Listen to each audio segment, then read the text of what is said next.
Mesdames et messieurs, bonjour. Bienvenue à cette autre édition de Canal Presse sur Canal 2 International. Nous sommes dimanche et c'est votre rendez-vous d'analyse et commentaire de l'actualité de la semaine avec nos invités qui sont déjà sur ce plateau ce matin. Roland Tapi, merci d'avoir accepté notre invitation. Vous êtes journaliste et je vous suggère de nous dire un mot de cette actualité de la semaine.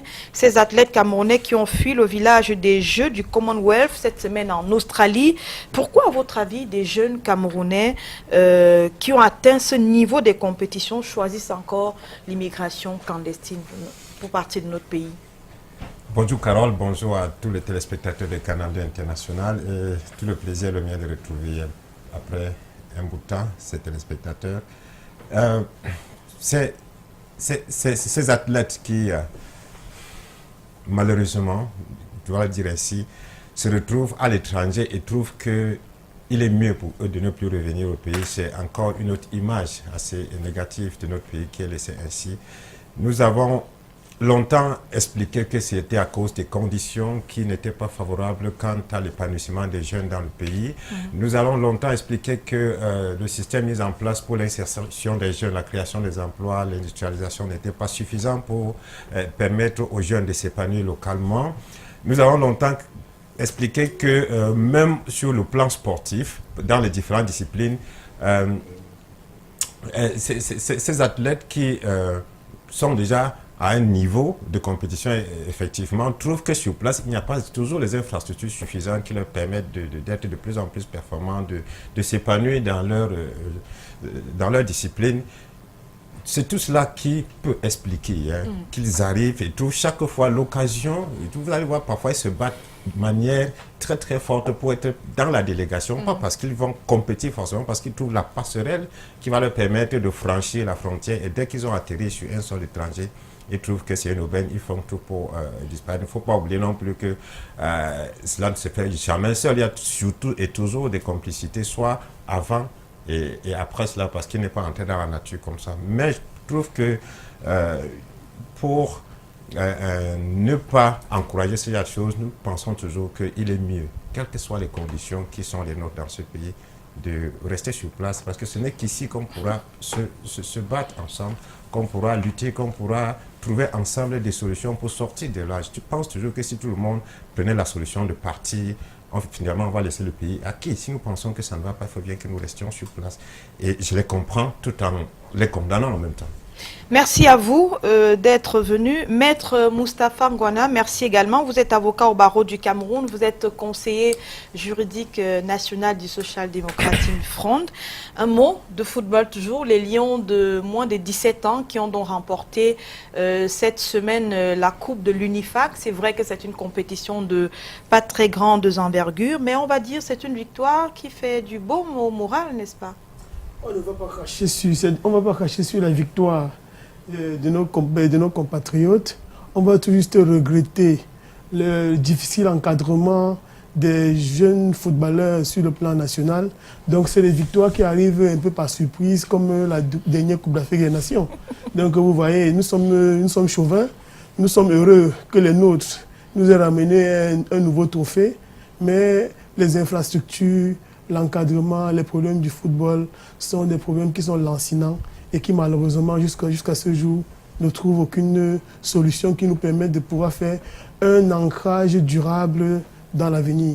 Donc c'est ce que je peux dire à ce sujet. Merci. Marcel Yeke-Malengue, merci également d'être là. Vous qui êtes membre du comité directeur de l'UPC, l'Union des populations du Cameroun. Avec vous, un mot sur ces obsèques nationales pour Winnie Mandela ce week-end. C'est toute l'Afrique qui la pleure. Qu'est-ce qu'on retient de son combat? Bonjour à tous les téléspectateurs de Canal 2. Je voudrais corriger, je ne suis pas Marcel Yeke-Malengue, je suis Malangue Yeke-Marcel. Ça a un sens chez nous, les Africains. L'ordre des noms a un sens. Tout à fait, tout à fait. Ça permet l'identification immédiatement. Et puis, avant d'arriver au sujet que vous m'avez suggéré, je voudrais dire un mot sur sur la fuite des athlètes camerounais. Qui a fait le tour du monde. Oui, effectivement. Oui. Il y a une double responsabilité qui est engagée dans cette histoire. déjà la responsabilité de l'État, parce que de l'État et du gouvernement, parce qu'on a coupé le rêve à la jeunesse. Fatalement, quand on vous a coupé le rêve, même l'enfer, pour vous, pourrait ressembler au paradis. Il n'y a pas de risque qu'on ne confonde pas beaucoup. Bon, maintenant, pour revenir aux obsèques de Winnie Mandela, j'ai été très ému et je crois que je pourrais en parler un peu plus largement tout à l'heure parce que j'ai vu des enfants, surtout des enfants, un peu plus, mais surtout des enfants, qui exprimaient leur référence à une valeur. Et cela, nous l'avons perdu ici. Il n'y a plus de référentiel. J'ai vu des enfants porter des témoignages qui exprimaient leur engagement, c'est-à-dire leur adhésion complète à une valeur. Or, il se trouve qu'au Cameroun, il n'y a plus de valeurs. Les seules valeurs qui existent, c'est l'argent, le sexe et la boisson. Voilà. À qui la faute? La faute, nous allons entrer dans ce débat tout à l'heure parce que s'il faut établir les responsabilités, il faudra faire un arbre des causes. Merci à vous.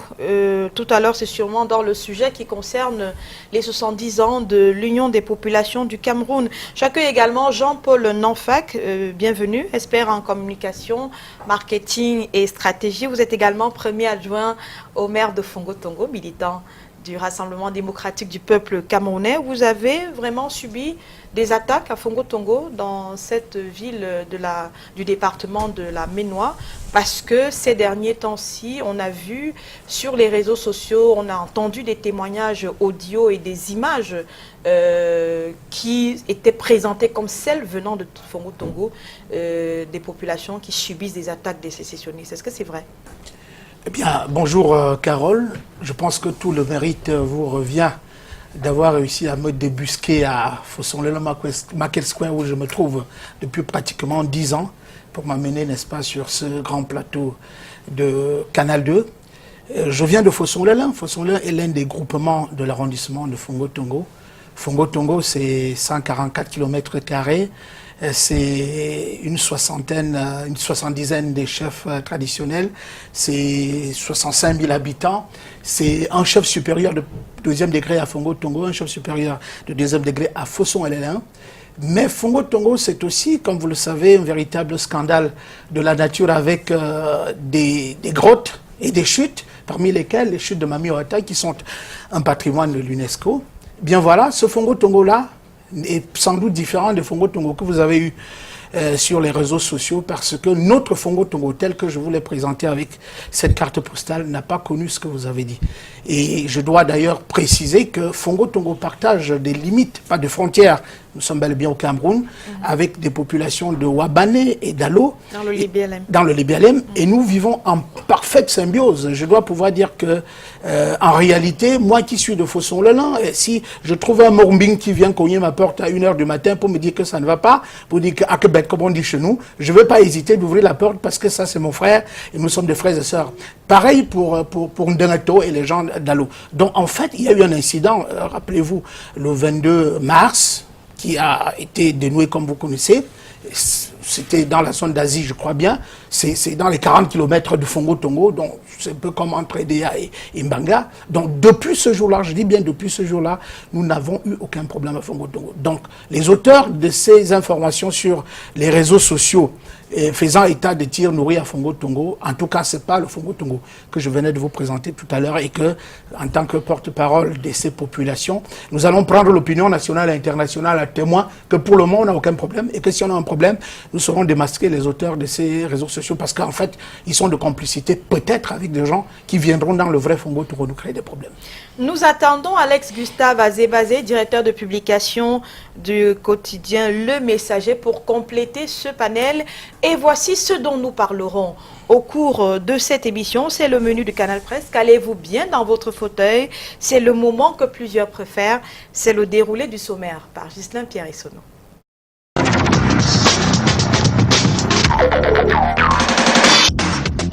Paul Biya n'a pas changé, nous indiquait jeudi dernier un taximan de Yaoundé, alors garé en pleine chaussée. Il n'a pas changé, disait-il, dans sa posture de grands équilibres politiques.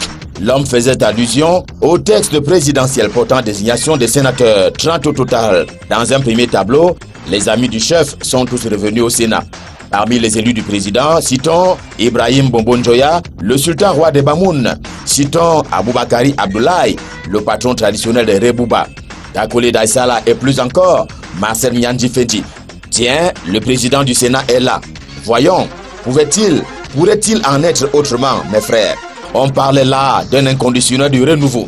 Tant il est vrai que le renouveau a son statu quo et ses alliés aiment ça, eux qui bénéficient non pas de prébendes, mais juste de quoi lubrifier leur vie, celle des partis politiques. Allez le demander à l'UNDP, l'Union nationale pour la démocratie et le progrès de Belebouba Megari, à l'ANDP de M. Moustapha, si jamais vous avez accès à la présidence. Allez-y aussi le demander au FSNC.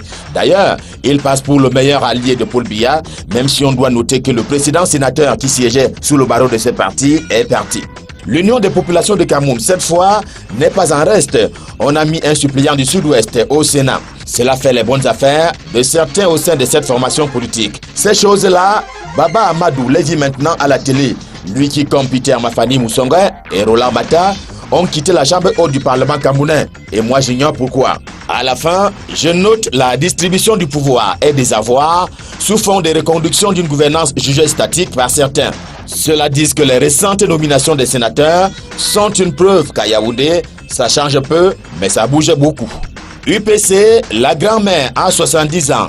Grand-mère parce que chaque Camerounais est d'abord toujours un peu UPCiste, dit-on au pays de Oumniobé, au Sende Yafana, Maï Matip et tous les autres pères fondateurs. Qui voulez-vous que j'ajoute à cette liste? Essayons tout de même. Augustin Frédéric Kodok et son épigone, Robert Bapolipot, Pierre Sende, Basile Luka, Victor Onana, Charlie Gabriel Mbok.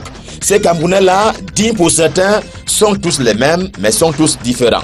Le problème, c'est qu'il y a problème.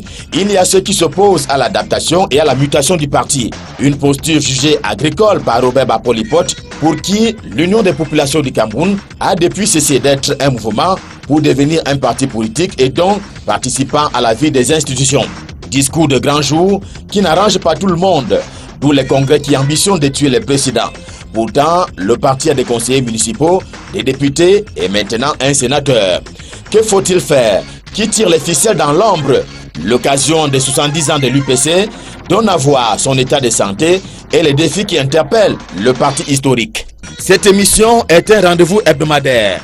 Elle est diffusée en direct et simultanément sur Canal 2 International, sur la radio Sud FM et sur la toile à l'adresse internet www.canal2international.net. Canal Presse, voici l'émission qui donne un sens à l'actualité. Bon appétit à tous.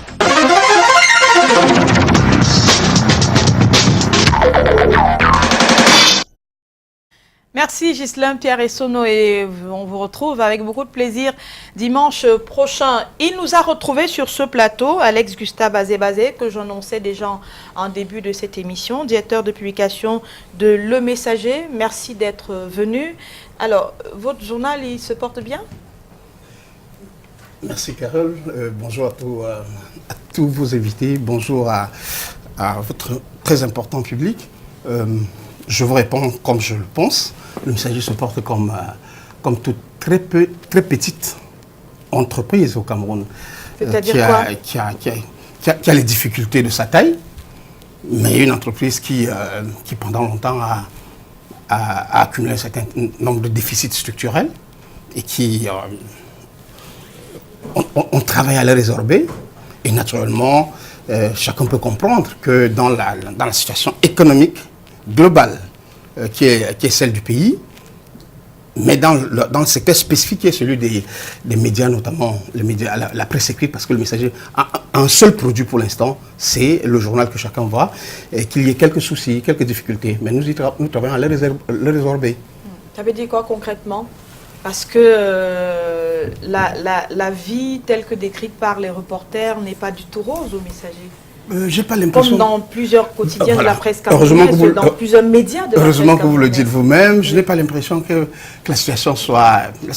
Moi, si je venais à dire que la situation est excellente au Messager, je serais quelqu'un qui a l'habitude de mentir. Je n'ai pas l'habitude de mentir.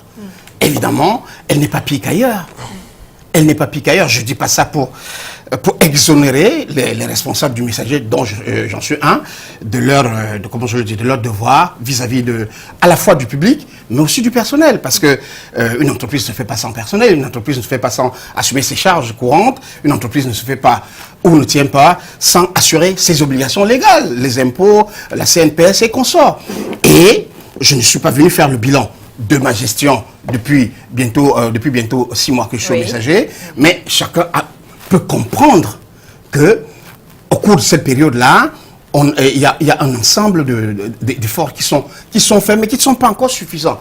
Par exemple, on n'arrive pas encore à trouver l'équilibre pour payer les salaires, qui devrait être une priorité, d'autant que moi, je suis un ancien syndicaliste, en tout cas, je suis un travailleur. Mais ayant une position de manager aujourd'hui, les gens ont tendance à me mettre du côté du patronat. Je ne refuse pas, mais je considère, je ne suis pas proprement parlé actionnaire messager, donc, mais j'assume parce que les actionnaires ou les associés du messager m'ont fait confiance, la défense des intérêts de ce groupe-là.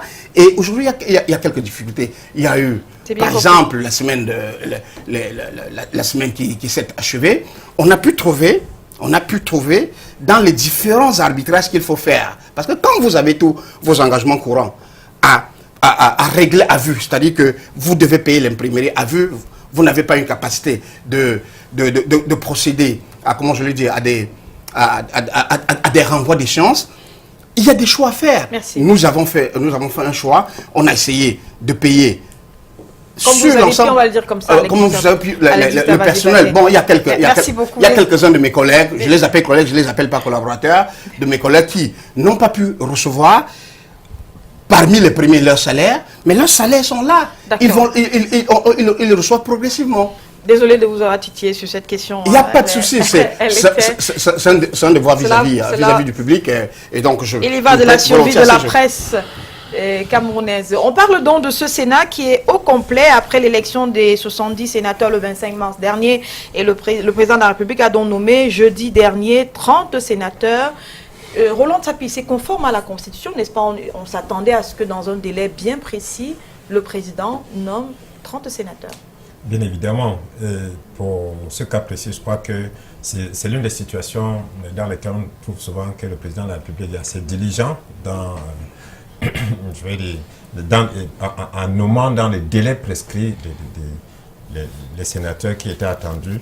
Effectivement, la Constitution lui donne le droit, après qu'on ait élu 70 sénateurs, que lui, il puisse nommer les 30 autres. Ce qui a été fait. Dans les 10 jours. Dans les 10 jours. Dans les 10 jours, ce qui a été fait.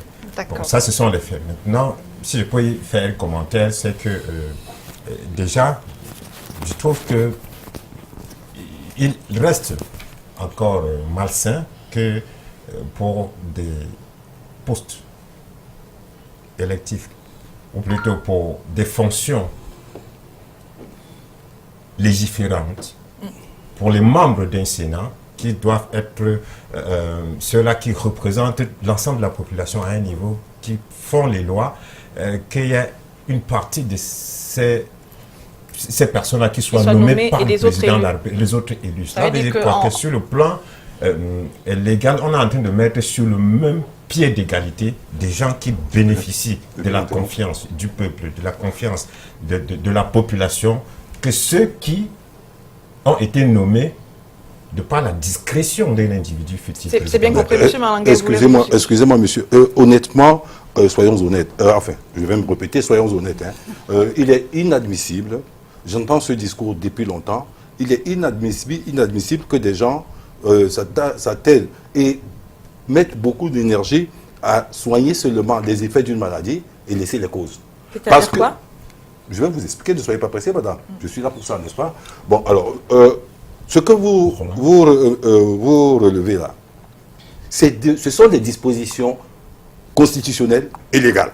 Tout à fait. Il fallait s'attaquer à cette constitution et à cette loi, parce que c'est cette loi qui le prévoit. Quand il y a eu des mouvements en 2008, on n'a pas vu cette levée de bouclier. Quand on tripatouillait la constitution, si tous les corps sociaux s'étaient levés, nous n'en serions pas là. Ou alors il aurait fallu changer aussi cette disposition de la Constitution, si ça posait problème. Vous allez dans le même sens que moi. Je dis donc, honnêtement, nous devrions dire la vérité au peuple. Il fallait donc sensibiliser le peuple suffisamment et tous les corps sociaux qui sont habilités à le faire. Pour dire que la Constitution, cette disposition constitutionnelle, elle n'est pas bonne. Cette disposition légale, la loi portant code électoral, elle n'est pas bonne parce que vous ne pouvez pas faire de distinguo maintenant entre un sénateur élu et un sénateur nommé. Puisque la loi prévoit que tous les sénateurs ont un mandat de 5 ans, qu'ils soient élus ou nommés. La preuve, à la tête du Sénat, lors de la dernière mandature, on a eu un président du Sénat qui a été nommé. Alors attention, arrêtons un peu un moment de vouloir tromper le peuple. C'est mauvais, mais il est trop tard pour le faire. C'est pareil pour ceux bien compris. Permettez que je trébuche, je ne vais pas chuter. Non, terminez, pardon. Je vais trébucher juste. Vous n'avez pas terminé. Oui, je voudrais dire aussi ceci. Il est très malsain pour certains partis politiques d'accepter d'aller à des élections, sachant que les conditions d'élection sont mauvaises, et après les résultats, venir crier que la loi est mauvaise. Ou on y va, ou on n'y va pas. Cela doit être clair. C'est bien compris. On en parlera dans la suite du débat. Alex Victor-Adévazé, vous vouliez dire quelque chose sur cette disposition concernant la Constitution qui donne le droit au président de la République de nommer des sénateurs? Non, je ne vais pas répéter ce que Roland a dit relativement à la légalité des actes présidentiels. Il n'y a pas de discussion, il n'y a pas de débat. Mais on est sur un terrain politique. Je ne suis pas d'accord avec M. Malangué qui considère que lorsque une disposition existe, il ne faut jamais la critiquer. C'est pas ce que j'ai dit. La fonction sociale, et vous êtes un leader politique, responsable, membre du comité directeur d'un parti politique, que je crois être de l'opposition, la performance... Qui n'est pas de l'opposition? Ah, je m'excuse, mais... l'UPC, je pensais que l'UPC était à l'opposition. L'UPC n'est pas à l'opposition. D'accord. La performation des institutions. Monsieur, pardon, s'il vous plaît. on en vient. Monsieur Malangué, excusez-moi, je ne permettrai à personne. Quand vous aurez la parole, vous rectifierez cela. C'est moi qui vous demande des excuses et vous convie à rectifier cela tout à l'heure. Monsieur Azébazé, terminez, je vous prie. La performance des institutions, pour les conformer un certain nombre de principes universels, notamment de séparation de pouvoir, doit être une quête, non pas simplement des citoyens, comme j'ai cru vous entendre dire, mais de tous les corps sociaux, y compris, et en premier chef, les partis politiques qui aspirent à gouverner. Quand j'ai fini de dire cela, je dis et j'insiste que le président a usé de son impérium, comment je vais dire, de son impérium républicain pour désigner, je ne sais pas si c'est régalien, mais en tout cas républicain, pour désigner tel que le prévoit la loi, les 30 sénateurs. Mais ce n'est pas parce qu'une situation existe qu'il ne faut pas la contester ou la critiquer. C'est là où je voulais exprimer très clairement et très nettement mon désaccord avec le grand frère. Jean-Paul, oui, peut-être que Tsapi aurait pu...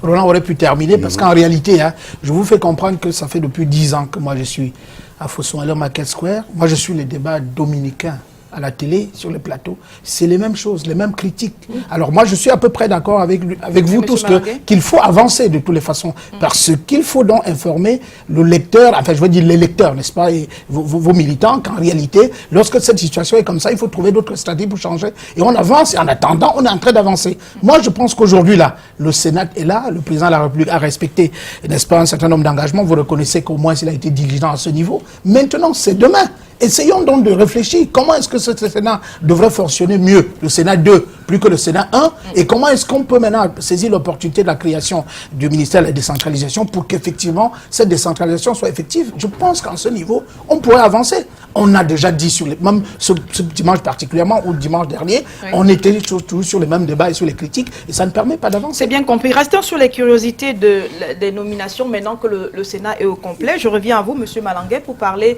de Paul Biya, qui a donc honoré, on va dire, certaines personnes portées dans ce Sénat, notamment un militant de l'UPC. Il est vraiment militant de l'UPC, la personne qui a été nommée, ou alors c'est la presse qui se trompe en lui attribuant la casquette de militant de l'UPC? Oui, avant de répondre à votre question, je ne saurais permettre que M. Azébazé, c'est ça, parce que je confonds toujours avec Zébazé qui était à Challenge Hebdo, que monsieur Azébazé, qui a longtemps travaillé pour la Sainte Trinité et contre l'UPC, et le monsieur du SDF puisse se permettre de dire que l'UPC n'est pas dans l'opposition. Monsieur, pour vous, du SDF, je ne m'étendrai pas longtemps dessus. Est-ce que j'ai dit que l'UPC n'est pas à l'opposition? J'espère que vous ne confondez pas. C'est même moi qui ai dit que vous êtes à l'opposition. Lui, il a réagi en disant, vous n'êtes pas à l'opposition. Ne mélangez rien. Parce que si vous avez un mindset de l'amalgame, je n'accepte pas cela. Bon, je peux continuer? Allez-y, si vous voulez. Merci. Alors, je dis, que vous disiez ce que vous avez dit ou l'inverse, vous n'avez aucune qualité pour qualifier l'UPC en ce qui me concerne. Et quant au monsieur du RDPC, du SDF, je ne lui répondrai même pas, je ne lui ferai pas l'honneur de lui répondre parce que tout le monde sait où se trouve le SDF aujourd'hui. Vous avez eu 14 sénateurs lors de la dernière mandature. Vous avez eu 7 sénateurs dans la Damawa où vous aviez 0 conseiller. Et l'UPC a un sénateur maintenant. Je vous en prie. S'il vous plaît, c'est encore moi qui pose les questions. Alors vous répondez à mes questions, je vous en prie. Je vous en prie. Je vous ai posé la question sur la qualité de la personne qui a été nommée. Est-elle militante de l'UPC ou pas? Je veux la réponse. Oui, le camarade est bien militant de l'UPC, tout aussi bien que sa suppléante Moule ici. Je vais terminer donc parce que vous me coupez toujours, vous avez tendance à me couper des ailes et ça vous ne réussirez jamais parce que je suis préparé pour cela. Je dirais donc, monsieur, le SDF a eu 14 députés et sénateurs dans la Damawa, où ils avaient 0 conseillers municipaux, et avec le jeu trouble à l'ouest. Alors, monsieur, s'il vous plaît, quand on va parler de l'opposition au Cameroun, vous, le SDF, vous n'êtes même pas qualifié du tout, parce que nous savons d'où vous venez. Si vous aviez demandé à Albert Moukong et à monsieur Jean-Michel Tekam d'où vous veniez, il vous dirait mieux. Monsieur Tekam est encore vivant. Merci, monsieur Malangé. Alors, je viens à vous justement, maître Moustapha, pour poser la question sur le genre de ce Sénat. Sur 100 sénateurs, il y a désormais 26 femmes contre 21 à la dernière législature. Pour vous, c'est une avancée, 5 de plus, ou alors c'est trop peu dans une chambre comme celle-là? Nous le constatons tous. Qu'il s'agit bel et bien d'une avancée. On avait 21 femmes, on en a aujourd'hui 26.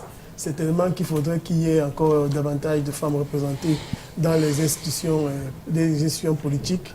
Mais je voudrais, en revanche, s'agissant de ce Sénat-là, puisque vous me posez la question à ce sujet, dire que nous nous retrouvons dans une situation dans laquelle le régime de M. Biya démontre son aversion pour la démocratie. Parce que vous vous rendez compte que si par extraordinaire, le SDF avait eu, au cours de cette élection, 40 sénateurs, il aurait pu, par la seule magie du décret, prendre les 30 autres et avoir 60 sénateurs pour lui et contrôler le Sénat. Donc, je vais dire que le régime Biya, qui se targue de nous avoir apporté la démocratie au quotidien, pose des actes concrets, clairs, pour démontrer qu'ils sont complètement antidémocratiques. Et ce Sénat le démontre davantage à suffire.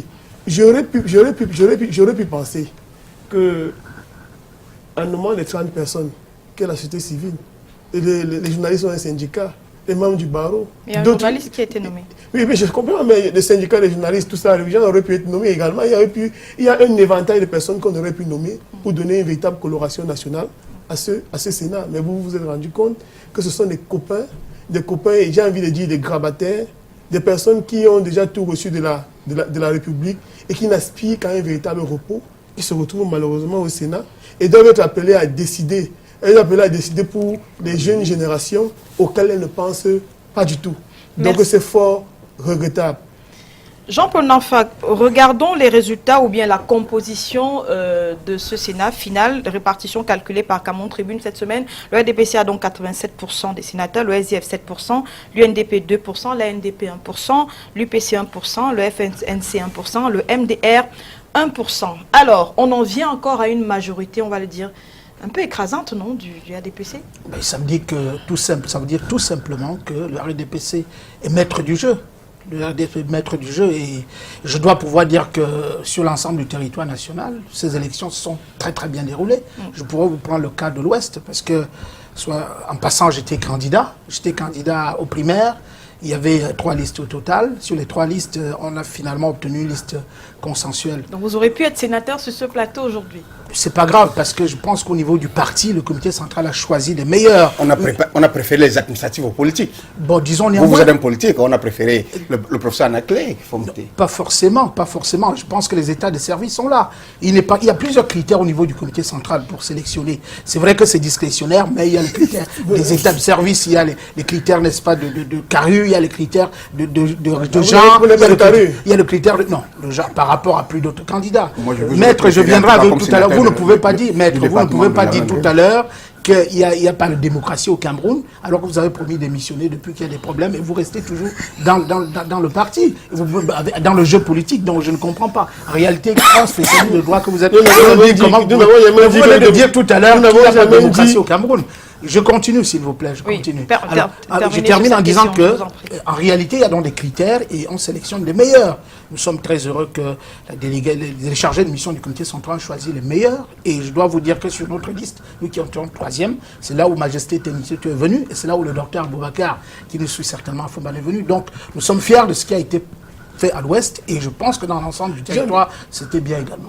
J'ai envie de dire quelque chose. Il ne faut pas travestir la réalité. Le RDPC n'est pas le maître du jeu. Sur ce point-là, laissez-moi, je vous en prie. Je ne vous ai pas coupé tout à l'heure. Voilà. J'essaie de vous dire une chose, c'est que les élections qui sont déroulées sont antidémocratiques. Je suis conseiller municipal. J'ai participé à l'élection. Je suis en fin de mandat. Vous imaginez, je suis en fin de mandat, mais je suis en train de transmettre plus de pouvoir que je n'en ai à des sénateurs qui vont travailler peut-être pas avec moi demain parce que je ne suis pas certain d'être réélu. Si ces personnes du RDPC avaient un certain ancrage démocratique dans leur esprit, on aurait commencé d'abord par les municipales. Parce que le vote qui s'est déroulé il y a quelques jours n'est pas le reflet de la capacité des différents partis politiques sur le terrain. Vous comprenez? On aurait pu comprendre qu'avec la première élection, on est un corps électoral amputé parce que l'article 222 et les articles 242 du code électoral le prévoient. Mais aujourd'hui, rien n'explique que nous soyons allés à une élection sans avoir des conseillers régionaux. Vous comprenez? Donc ça veut dire qu'aujourd'hui, les gens ne peuvent pas se mettre sur un plateau de télévision et dire qu'ils sont les maîtres du jeu. Mais qui est donc le maître du jeu dans le cas des quand je dis maître du jeu, c'est parce que ce qu'il a essayé de laisser poindre, c'est que c'est le RDPC qui contrôle le terrain. Le RDPC ne contrôle pas le terrain, il contrôle les institutions qui permettent de pouvoir y arriver. Mais il ne contrôle pas le terrain parce qu'il a laissé entendre qu'il était le maître du jeu sur le terrain. Ce qui n'est pas le cas. Merci, c'est ce qu'il fallait rappeler avant d'avancer. M. Malangué, vous aurez la parole. Jean-Paul Nafak. Maître, je pense que nous avons 2 professions différentes. Vous êtes dans le droit, nous sommes dans la communication et nous parlons des faits. Madame Yemelon a ressorti des statistiques et c'est à base de ces faits que je parle du fait que nous sommes maîtres du jeu. Puis le reste, je pense qu'il y a encore d'autres personnes plus compétentes dans le parti qui peuvent expliquer mieux, mais pour le moment, les faits nous donnent raison. Voilà. Monsieur Malangué, vous voulez préciser quelque chose? Oui. Je ne comprends pas très bien ce que entend... Maître Moustapha? Oui, vous êtes conseiller municipal. Vous êtes électeur. Les 2 sont conseillers municipaux. Oui. Ah ben voilà. Et nous avons tous participé au vote. Donc, et il n'y a pas de démocratie. Je continue. Vous êtes donc tous les 2 conseillers municipaux, n'est-ce pas? Donc électeurs. Vous constatez, vous contestez le fait que vous soyez électeur des sénateurs alors que vous êtes en fin de mandat, n'est-ce pas? Je le conteste, effectivement. Très bien. Si on prend ça on essaie de transposer de l'autre côté, au suffrage universel. Est-ce que les électeurs qui vont aller voter, on leur demande un certificat médical attestant qu'ils ne vont pas mourir le lendemain? Qu'est-ce que ça fait?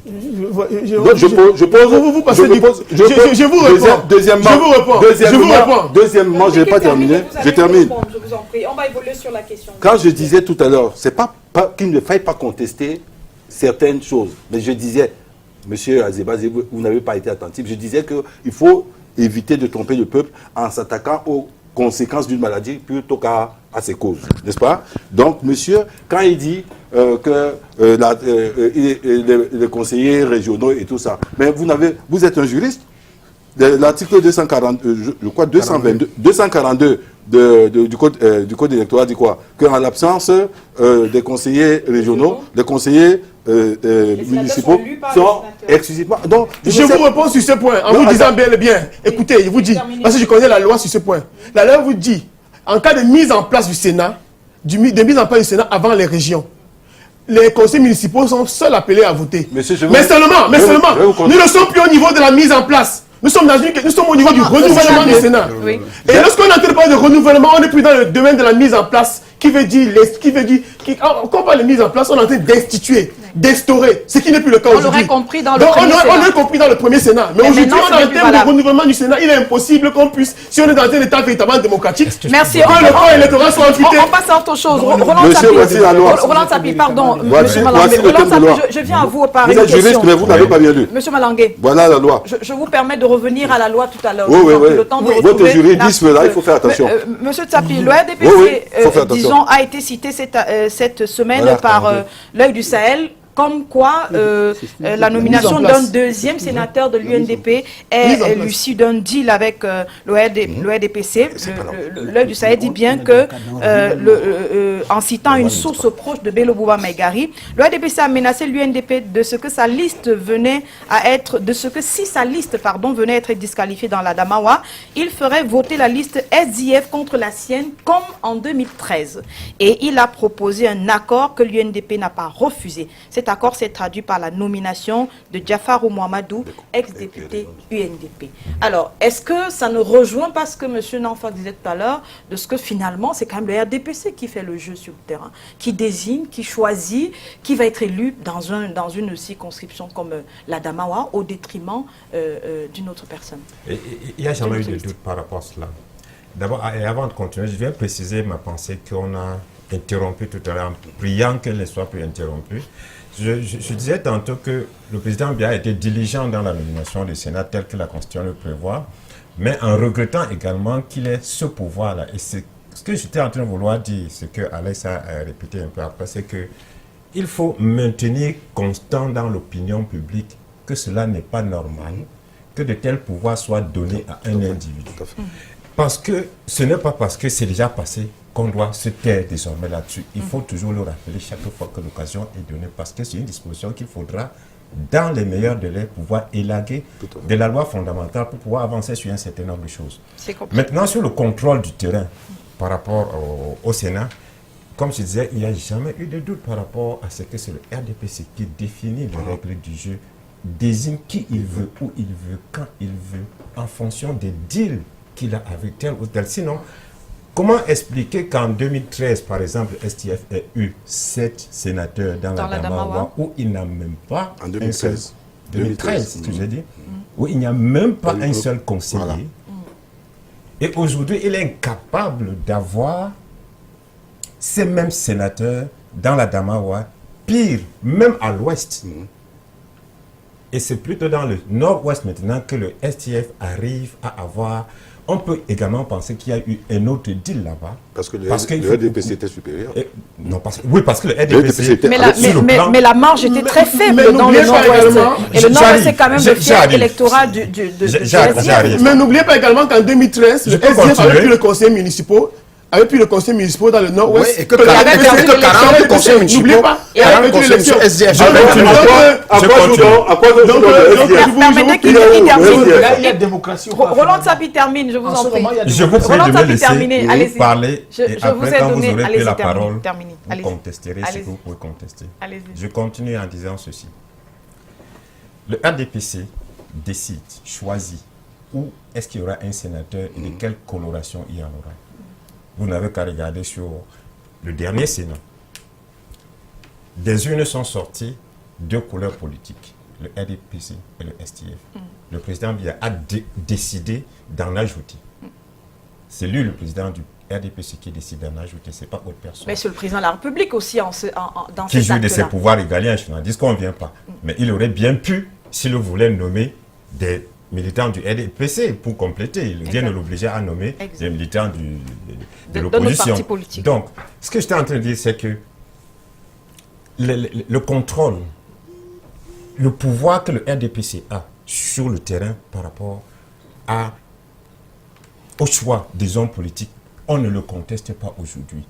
Il ne faudrait pas qu'on continue à s'atteler là-dessus. Cela est tout simplement le résultat des mauvais textes à la base qui régissent et les élections et tous les autres trucs. Et c'est là où nous devons nous attaquer. Le débat sur est-ce que le RDPC a fait ceci, est dépassée.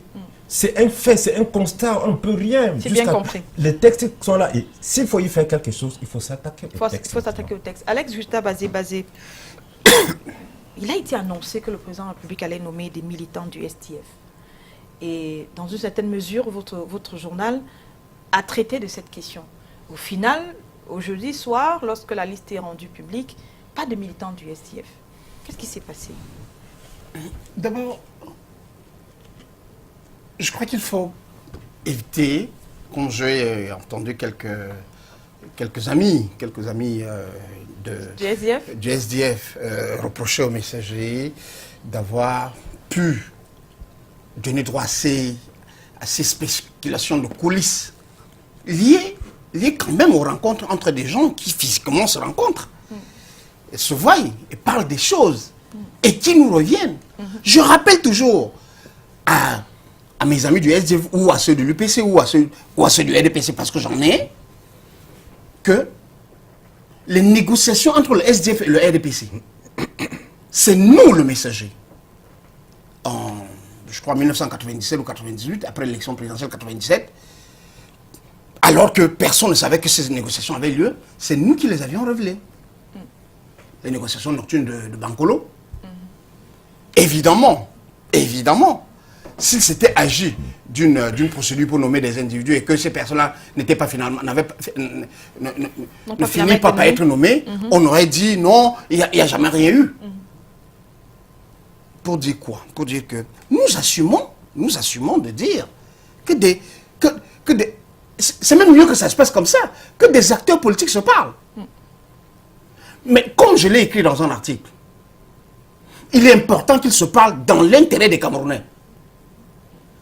Je déteste, quand je dis moi, je parle de l'ensemble d'une bonne partie des observateurs. Une bonne partie des observateurs détestent le fait que des acteurs politiques se parlent entre eux pour ne servir que leurs intérêts personnels. En l'espèce, qu'est-ce que j'entends? Je dis, si le SDF est dans une discussion avec le parti au pouvoir pour réformer le code électoral, qui n'est pas bon, mais pourquoi est-ce qu'on devrait lui en faire grief? Si l'UPC, dont quelques-uns disent être de l'opposition, d'autres disent qu'ils sont au pouvoir, en tout cas je constate que le président Biya n'a pas nommé de militants de partis ouvertement à l'opposition au sein du Sénat en ce moment. Donc toutes les personnes qu'il a nommées là-bas sont ses alliés. Donc, ils font partie de la majorité présidentielle. Quand on est d'une majorité, on est au pouvoir. On ne peut pas être au pouvoir et à l'opposition en même temps. Donc, quand j'ai fini de dire ça, j'insiste pour dire, nous ne faisons pas ce boulot qui est celui de, en tout cas particulièrement le messager, nous ne le faisons pas pour contenter les gens. Nous le faisons pour analyser froidement les situations. Et si j'avais un dernier mot à dire sur le contrôle de la, comment je vais dire, de la scène politique par le RDPC, il m'a semblé, et je pense que les résultats, les données, les chiffres peuvent traduire une réalité institutionnelle qui est incontestable. Mais traduisent-ils ces chiffres la réalité sociologique? J'incline à considérer qu'aujourd'hui, dans un pays où tout décompte fait, moins de 3 millions de personnes votent, je parle des élections générales, hein, votent valablement, expriment valablement leur vote, considérer que un parti, même si c'est ça le principe de la démocratie représentative, un parti qui dirige la présidence de la République, le gouvernement, le Parlement, le Sénat, avec, dans un pays de pratiquement 25 millions de personnes, il dirige l'ensemble de ces institutions avec moins d'1,5 million personnes qui votent pour lui. Si cela contrôlait le pays, moi, je commence à m'inquiéter. Et je peux comprendre pourquoi, quelquefois, on a des difficultés à avoir la même mise sur ce qui se passe dans le sud-ouest, dans le nord-ouest, sur d'autres régions du pays. Jean-Robert Wafo, votre ministre de l'Information et des Médias, a donc publié un démenti à la suite des articles du Messager pour dire de Jeune Afrique, pas du Messager. Vraiment. Relayé par les messagers. Relayé par les messagers, parce que... Analysé par le Messager. Faites attention.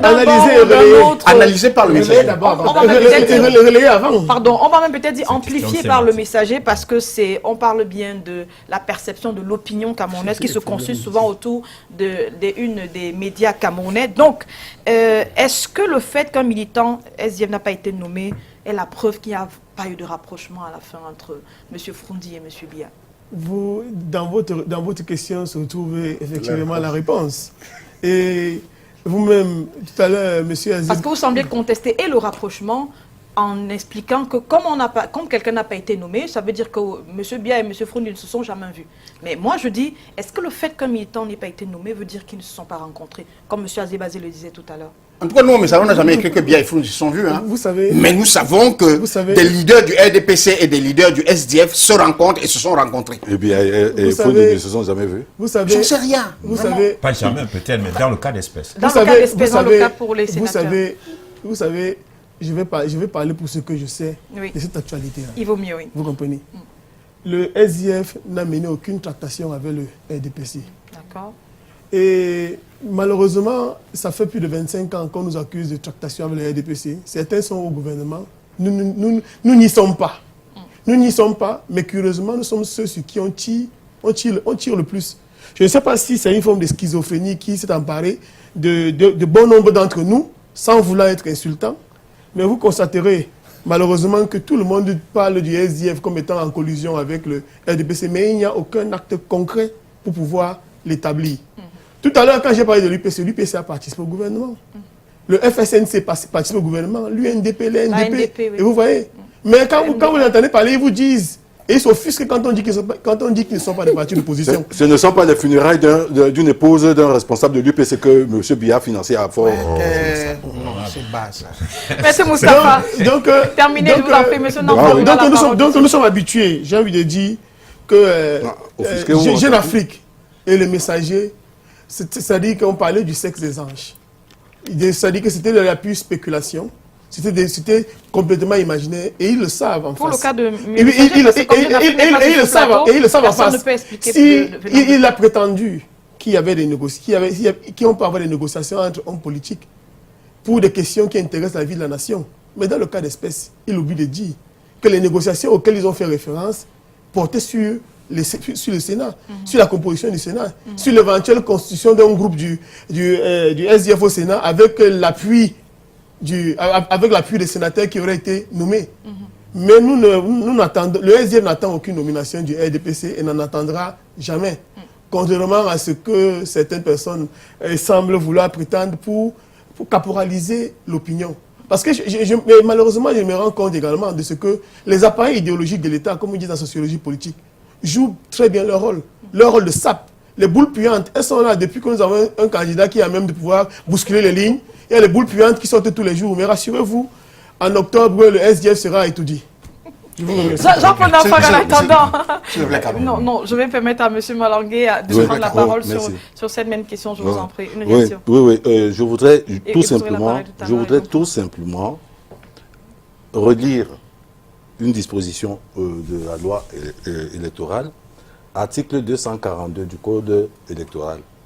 Nonobstant les dispositions de l'article 222, alinéa 1 ci-dessous, au cas où la mise en place du Sénat intervient avant celle des régions, le collège électoral pour l'élection des sénateurs est composé exclusivement des conseillers municipaux. Il se trouve que les régions ne sont pas encore mises en place. Donc l'argument selon lequel reposent certains propagandistes pour dire que le Sénat est mal fait. Ce n'est pas que, je voudrais attirer l'attention là-dessus, ce n'est pas que cet argument n'est pas tout à fait valable, mais pour le moment, puisque on dit que le Sénat est élu par les conseillers régionaux et par les... Maintenant, subrepticement, on dit cette disposition dans cette loi. Ça veut donc dire que nul ne peut se prévaloir de ses propres turpitudes. Les gens n'ont pas été vigilants. M. Biya et son équipe nous ont roulé dans la farine. Il faudrait qu'on se relève. L'UPC qui était au gouvernement et à l'Assemblée a voté cette constitution. Cette loi-ci. Oui, elle a été votée par le SDF. Attendez. Il faut non plus, ce n'est pas parce que... nous restituons l'histoire. Allons-y doucement. La question de la vigilance. Allons-y doucement. Si on rentre sur ce terrain-là, on y va, on y retourne doucement, M. Azébazé. les tirs croisés, je suis prêt. Hein, mais je ne comprends pas. Bon, attendez. Vous ne pouvez pas en même temps dire une chose et son contraire. Vous reprochez aux autres de ne pas avoir été vigilants. Je vous dis que l'UPC a voté dans le cadre de la coalition gouvernementale. Attendez. Entendons-nous bien. C'est une loi de 2012, n'est-ce pas? Oui. Il y avait combien de députés de l'UPC à l'Assemblée? Mais ils étaient à l'Assemblée. Vous êtes sûr qu'ils ont voté cette loi? Ils ont voté. Je vous en prie. Vous êtes de mauvaise foi, vous aussi. On continue. J'ai été interpellé. Oui, et monsieur Vous êtes de mauvaise foi. Allez-y. Vous ne pouvez pas établir que les députés de l'UPC ont voté cette loi. Vous ne pouvez pas. Je regrette. Donc, dans la logique de la Sainte Trinité, on continue. Oui, allez-y. Je regrette que les gens qui ont une manipulation approximative de la loi veuillent nous contester la lecture que nous avons faite. Je vous le dis et je le redis, la loi parle d'une mise en place du Sénat. Nous ne sommes pas aujourd'hui au niveau de la mise en place du Sénat. Je suis un bon exégète de la loi. Je peux me targuer d'être le seul avocat aujourd'hui à avoir eu un recours, je vous en prie, avoir eu un recours recevable devant le Conseil constitutionnel. À ce jour au Cameroun, le seul avocat. Donc je connais bel et bien ce code et encore mieux que vous. Et c'est pourquoi je vous le dis.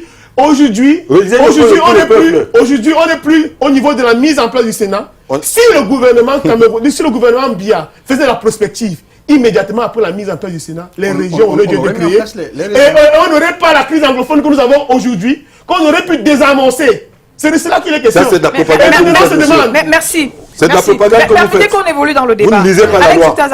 Vous ne la lisez pas. Je viens à vous par cette question. Vous ne la lisez pas du tout. Dans les décomptes, lorsqu'on fait le décompte final, l'OSDF n'aura donc pas un groupe parlementaire au Sénat, contrairement à l'année dernière.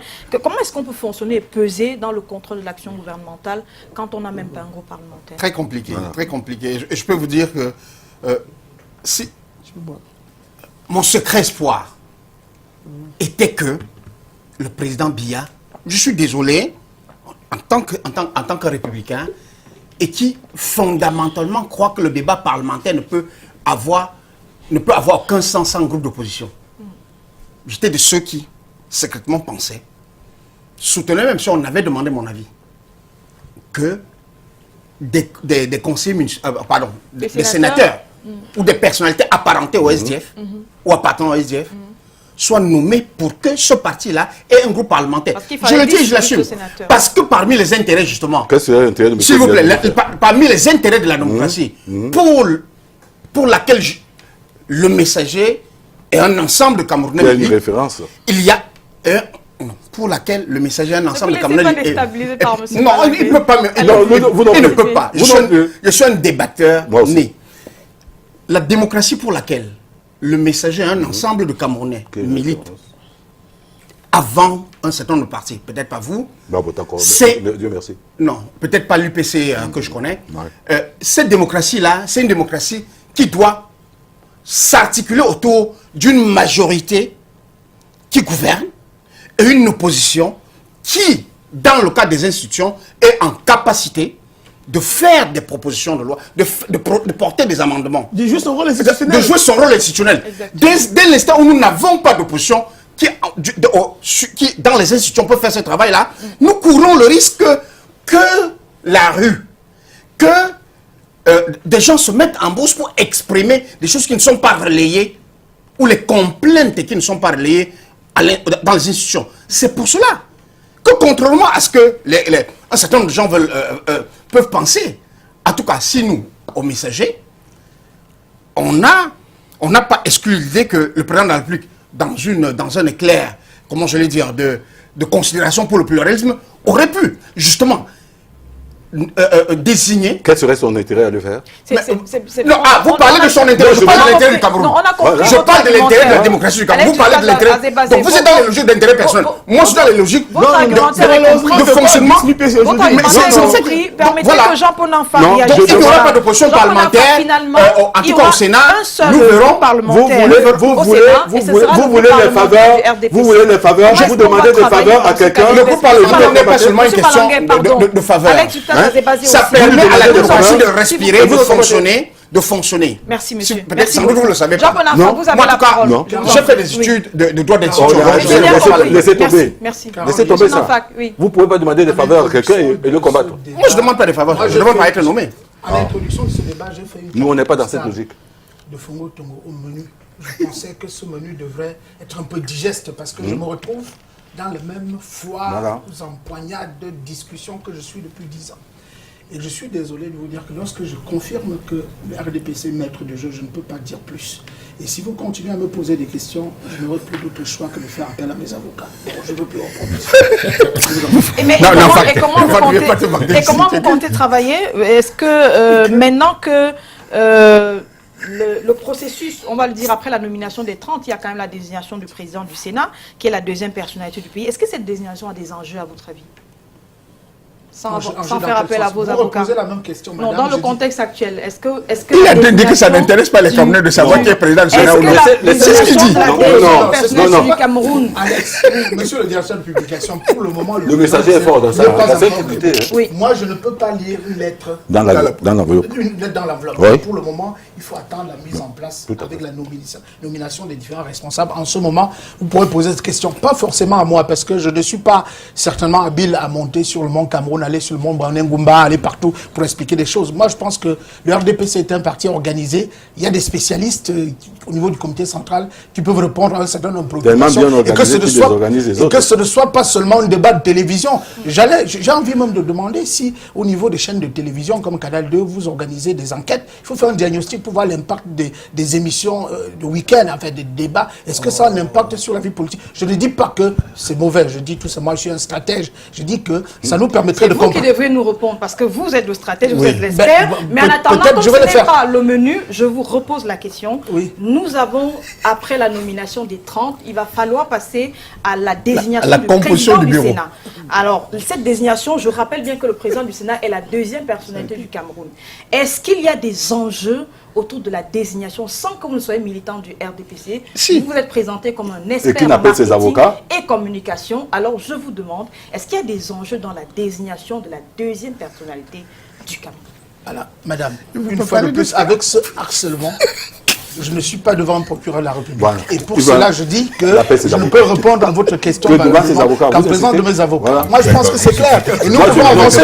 Nous n'allons pas prendre 20 minutes pour expliquer les choses. Voilà, ça, vous avez la question. Moi, je pense que j'ai entièrement raison.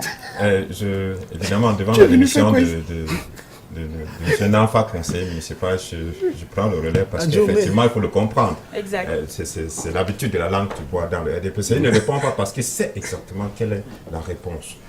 Vous êtes venu à prendre la réponse uniquement de M. Nanfa, je pense. Vous pouvez bien, parce que le messager a organisé un débat. Vous n'avez pas la parole. Monsieur Tsapi, allez-y. Est-ce qu'il y a des enjeux pour la désignation de la deuxième personnalité? Le tribunal portugais. Pourquoi vous voulez à tout prix que je réponde à la question? Je suis sincère, nous pouvons avancer. Il y avait plusieurs sujets. Vous y avez répondu. Vous avez dit que vous n'y répondez pas. C'est une réponse. Monsieur Tsapi, le premier enjeu est constitutionnel de toute façon. Oui. Le président du Sénat est la deuxième personnalité de la République. Ça veut dire que c'est cela qui devait guider le Sénat dans le choix de son président. Maintenant, rappelez-vous que le Sénat sortant avait pour président un sénateur nommé. Rappelez-vous également que, comme à l'Assemblée nationale, au Sénat, l'élection du président ne se fait pas dans un suffrage, je dirais, démocratique dans l'institution. Les groupes parlementaires, s'il en existait, et pour le cas d'espèce, c'est le RDPC seul, se retirent généralement au palais des congrès un jour ou deux avant la séance pour ouvrir l'enveloppe, et c'est comme ça que ça se passe souvent d'après ce qui est soit reporté par les journalistes, ouvrir l'enveloppe et lire les instructions du président national du RDPC, indiquant que c'est elle qui sera le président du Sénat.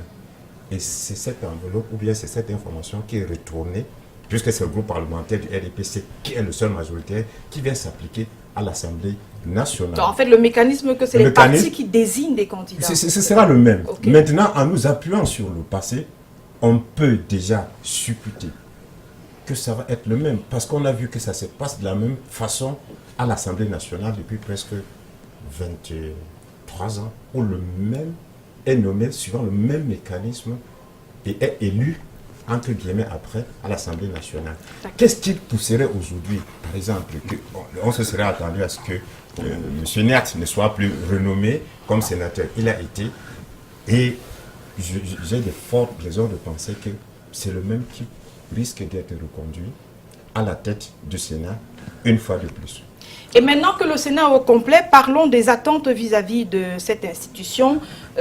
Alex Gustave Azébazé, certains pensaient que le Sénat allait donner un coup de pouce à la décentralisation au Cameroun. Est-ce qu'on peut voir plus loin avec cette deuxième législature qui entre en fonction après la désignation du président?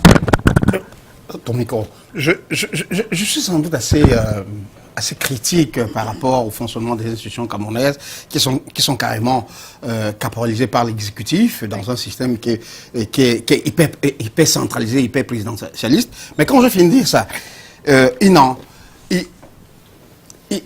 n'empêche pas que j'observe que l'idée du Sénat aujourd'hui au Cameroun, malgré la faible utilité institutionnelle, notamment en termes de production législative et consorts, ne peut pas empêcher que nous considérons que, parce que dans son acception philosophique, le Sénat est censé regrouper au niveau national les représentations des territoires, c'est-à-dire les collectivités territoriales, que sont les communes et les régions, oui, qu'on ne veut toujours pas mettre en place, ce dont personne ne comprend, avec les crises que le pays vit aujourd'hui. Le Sénat devrait avoir un rôle d'abord, je pense un double rôle. Au-delà de représenter les collectivités, d'être le lieu où peuvent se discuter les questions liées au territoire. Les mémorandums auraient pu mieux être gérés par les sénateurs. Dans le cadre du débat parlementaire, sans que cela ne gêne personne. Mais le Sénat est aussi, et vous avez parlé du président du Sénat tout à l'heure, nous savons que nous vivons dans un pays où les dirigeants sont âgés, y compris le président de la République. C'est le président du Sénat qui est constitutionnellement comment je le dis, habilité, c'est comme ça qu'on dit, monsieur Maître, qui est constitutionnellement habilité à assurer la vacance le jour où elle est dûment constatée par le Conseil constitutionnel. Donc, j'entends les gens dire non, on n'a pas besoin de Sénat.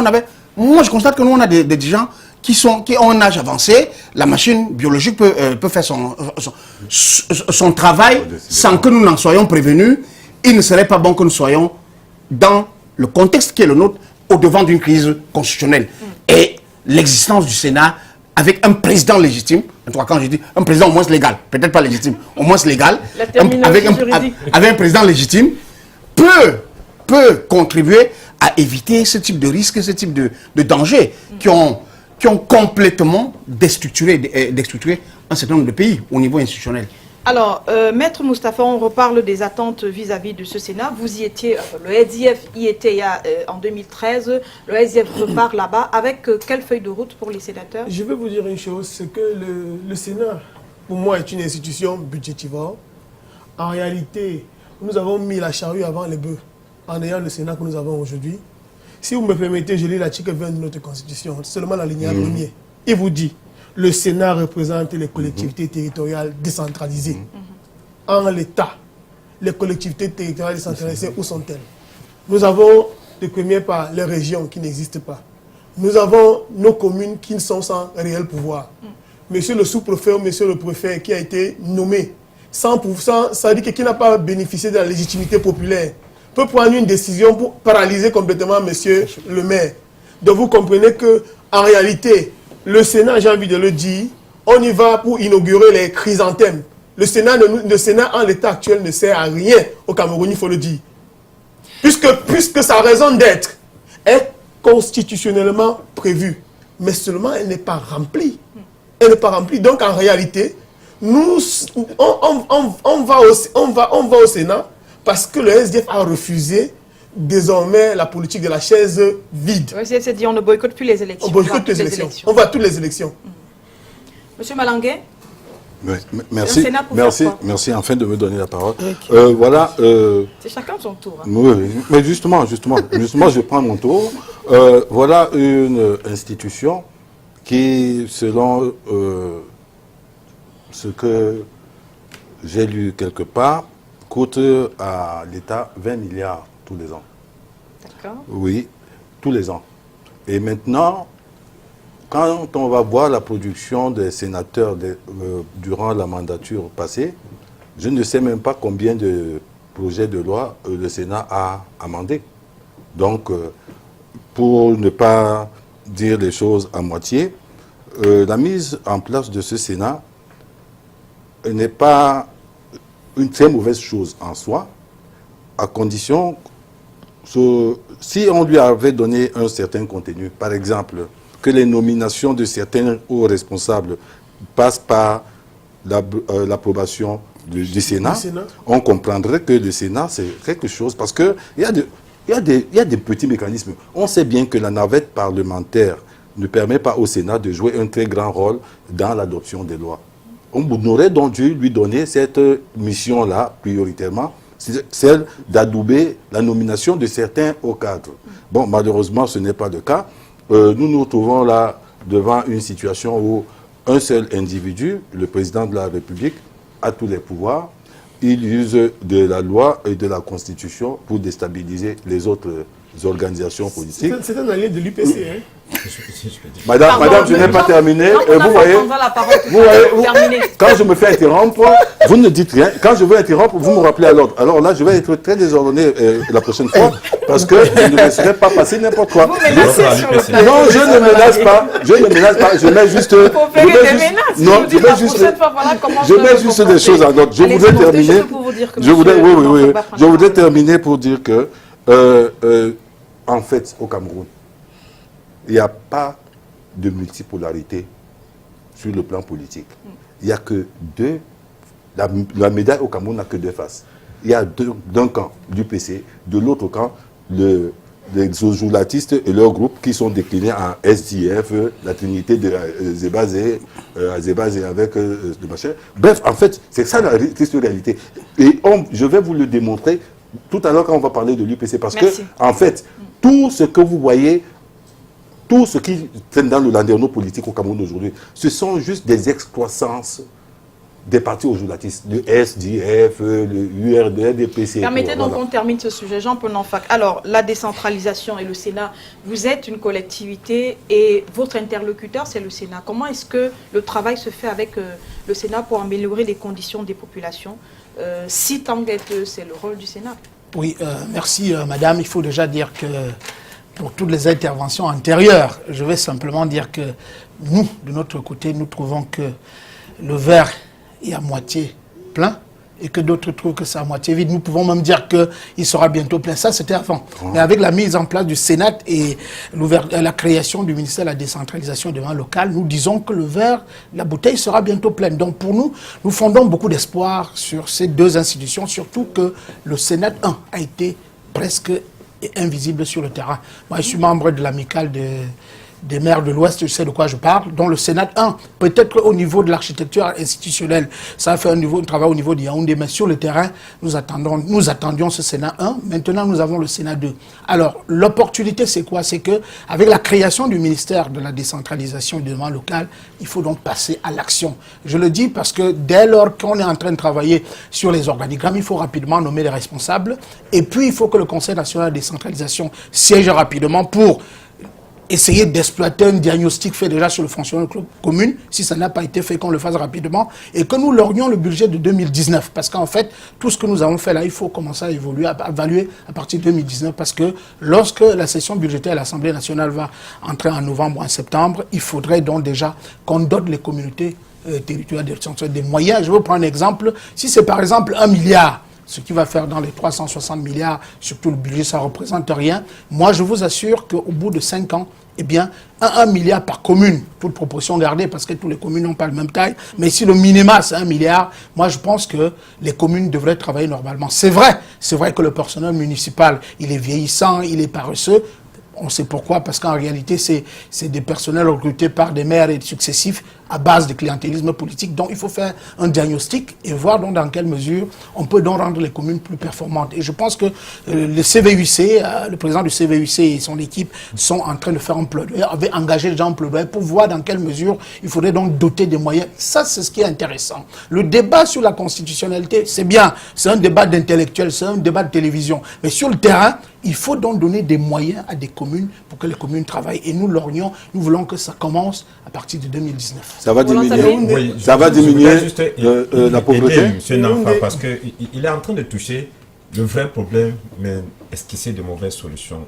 Tant que les lois resteront telles qu'elles sont, tant que le président de la République nommera un sous-préfet et un préfet qui ont même mise sur vos communes, il y a des milliards. Quand vous avez de meilleurs projets, quand l'administratif n'a pas validé, vous savez que ça ne passe pas. Ce que je veux dire, vous avez la tutelle des communes a changé, c'est plus le MINAT. Oui, mais c'est cela toujours fonctionnaire. Du préfet. Ah ben attends. Mais c'est cela toujours fonctionnaire.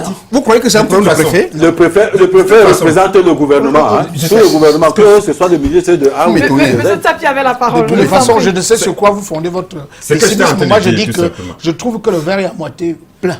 Donc vous trouvez qu'il est vide, moi je trouve qu'il est à moitié. Mais c'est des éléments de langage, on se connaît. Bien sûr, mais ça avance, monsieur. Ça avance, chaque jour ça avance. Parce que pendant 10 ans, dire que ça n'avance pas alors que ça avance. Un verre retourné et à moitié plein. Je voudrais avancer. Il n'est pas retourné. Je comprends très bien que M. Nanfa soit en train de vouloir polir son langage pour ne pas être désagréable. Roland, le débat n'est pas entre vous et moi. Répondez à Carole et aux téléspectateurs. C'est pas entre vous et moi. Nous parlons de moi, je pense qu'on peut ouvrir les clones de votre journal ou bien du Messager pour qu'on en discute. On est ici sur un Nous parlons de la performance des mairies et de la mise en place effective de la décentralisation. Exactement. Je vous répète qu'il s'agit. Exactement. Nous disons très bien que faut commencer.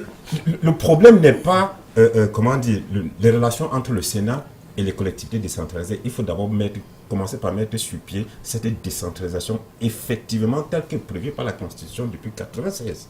Et ça, ce n'est pas encore fait. Oui, mais ce n'est pas encore fait. Mais c'est en train d'être fait. Mais il en parle, il dit que ça a avancé justement depuis 10 ans. Il a parlé du... Rien n'a avancé. Parce que dire que rien n'a avancé, ce rythme-là, je vous rappelle que la dernière compétence transférée, c'est la gestion des communes. Avant, ce n'était pas comme ça. Vous ne pouvez pas dire que ça n'a pas avancé. La parole va vous aider à mieux avancer. Il termine et vous avancez. Est-ce que déjà terminé? Je dis donc que toutes les compétences ou presque ont été transférées. Ah bon? Ah oui, ou presque. Je vous annonce que la dernière en date, c'est le transfert de la gestion des communes et des routes rurales par les communes. Ce n'était pas avant. Et c'est appliqué sur le terrain? Mais en fait, le processus administratif prend du temps. Attendez, un texte qui est signé. Monsieur Malangué, vous aviez parlé tout à l'heure de l'éducation des militants. Vous n'allez pas dire que lorsqu'un texte est signé lundi, dès mardi, il est pratique. Il est exécuté, non, il est opérationnel. Il y a un processus. Le décret du Premier ministre date de quand? Quand tu parles, je comprends. Merci, vous aurez la parole. Ah ben voilà un manager qui reconnaît bien. Ah oui, c'est normal. On va passer à autre chose, je vous en prie. Je voudrais tout simplement préciser que il ne faut pas que M. Nanfa, avec la même langue de bois dans le RDPC... C'est pas la langue de bois. Si vous voulez qu'on parle de Fongo-Tongo, de la commune de Fongo-Tongo, je vous dirai des faits. C'est pas la langue de bois. Permettez qu'il réagisse aussi. Je vous en prie. C'est une langue de coton. Alors qu'on continue. Il ne vous a pas interrompu, M. Nanfa. Allez-y. Continue à nous faire croire que depuis 22 ans, on est encore en train de parler de processus de mise en place et que ça c'est normal. Soyons sérieux. Regardons les Camerounais droit dans les yeux et disons-leur la vérité. Il y a un problème et il faut le résoudre. Et le résoudre, ça veut dire qu'il faut que le président de la République prenne sur lui de mettre en application les dispositions contenues dans la Constitution et qu'il ne soit pas seulement diligent à nommer des sénateurs dans un délai précis parce qu'il veut contenter quelques amis et régler quelques petits détails. Parce que cela impacte effectivement sur la vie de la nation. Alex disait tout à l'heure qu'il est bon qu'on se concerte, d'accord, mais pour quel intérêt? Pour l'intérêt de qui on se concerte? Vous voyez, vous-même, parlant des attentes du Sénat, en dehors de ce que les autres ont évoqué ici, on se serait attendu que, même comme c'est mal fait, ce Sénat, parce qu'il ne devrait pas exister. Au Sénégal, le président a carrément éliminé ça pour même comme il est là, on aurait quand même pensé que le président aurait pu nommer des personnes autres que ceux qu'il a nommés. Il continue, même dans la nomination, de piétiner la loi parce que vous allez voir dans les nominations, il y a une prépondérance des chefs traditionnels, des autorités traditionnelles. Au mépris de la loi organisation les chefferies traditionnelles dans ce pays qui demandent que le chef traditionnel, que la fonction de chef traditionnel est incompatible avec toute fonction publique. Le président de la République le sait très bien. Les chefs traditionnels, les sultans, les chefs qui ont déjà beaucoup à faire dans leur communauté respective pour la cohésion de la société dans un contexte qui est complètement menacé par la paix, la misère et tout. Ils ont déjà beaucoup à faire. On continue à leur donner encore une autre charge. Et ce n'est pas au Sénat qu'ils vont aller faire. Il faut dire tout simplement que le terminé, je vous en prie. Le Sénat, à l'état actuel, représente autre chose qu'un Sénat devait faire dans un pays qui a envie d'évoluer démocratiquement. Merci, Maître Moustapha. Un mot pour dire que ce sont les manifestations de l'immobilisme généralisé. On prend le cas de la décentralisation, on pourrait également prendre le cas de la déclaration des biens. Ça fait 22 ans que c'est dans la Constitution. Rien n'a bougé, ça n'a pas bougé d'un seul iota. Donc il faudrait que nous puissions comprendre que il n'y a pas de véritable volonté à faire avancer les choses. On voudrait contenter, comme il a dit, peut-être c'est Redite, il a dit on veut contenter ses amis, on veut contenter malheureusement des personnes à qui la République a déjà tout donné, mais qui on ne comprend pas, sont avides, on ne peut plus avides. Je ne veux pas être insultant, mais qu'est-ce que le sultan va faire au Sénat? Qu'est-ce que M. Bouchingue va faire au Sénat? Ils vont travailler. Ils vont travailler, quel travail? Je vais vous dire une chose, pendant le contentieux des élections. Quel est votre problème avec Bouchingue maintenant? Pendant le contentieux des élections. Ça, c'est un sénateur de la région de l'Ouest. Mais il a besoin d'être au Sénat pour être utile au pays. Oui. Bien sûr. Il fait ses affaires. Pour vous dire tout simplement qu'il y a malheureusement une voracité, une avidité qui caractérise les hommes publics au Cameroun. Et on ne comprend pas pourquoi est-ce que les gens veulent toujours tout pour eux, rien pour les autres. Monsieur Malangué. C'est malheureux. Oui. Monsieur Malangué, Alex Victor Zavéazé, et puis Jean-Paul Nanfa va terminer sur la question. Eh bien, moi je vais aborder un autre aspect. Oui. Nous avons la chance d'avoir un maire sur le plateau. Et deux maires. Non, il y a un conseiller municipal et un non, lui, il est maire. Voilà une intervention intempestive. Donc, on a un maire et puis un conseiller municipal, dont 2 élus. Je ne sais pas, quand on dit que les choses vont s'améliorer, on va faire des régions qui vont peut-être arranger quoi que ce soit, dans le contexte actuel, et compte tenu de la disposition d'esprit actuelle, les régions ne seraient pas du tout une solution pour le Cameroun. Elles ne seraient pas une solution, un exutoire. C'est ce que je veux dire dans le contexte et la configuration. C'est l'État fédéré qui serait la solution.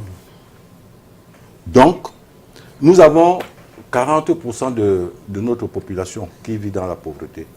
Et de 2007 à 2014, il y a 1 million de Camerounais qui sont rentrés dans la grande pauvreté. Ça, ce sont des chiffres. Les maires qui sont là, qu'est-ce qu'ils ont fait dans leur territoire? Quels moyens ils avaient? Comme Monsieur Azebazé, vous permettez que j'aille jusqu'au bout. Vous vous agitez trop. Non, je demande à pas vous. Arrêtez de vous agiter, vous agitez trop. On vous voit. Ne vous inquiétez pas. Est-ce que vous êtes en train de faire de l'agitation, vous? Non, parce que vous... Ce que vous faites là, c'est de l'agitation. Donc, madame, je disais que voilà des préoccupations qui sont des préoccupations palpables. D'accord. Et comment il y a un maire sur ce plateau, il va qu'il nous dit... Lui, il va parler de sa région, bien sûr. Naturellement. Mais est-ce que, monsieur le maire, depuis que vous êtes maire là-bas, est-ce que vous pouvez nous donner quelques chiffres en votre âme et conscience que vous avez diminué le chômage dans votre localité de tel %?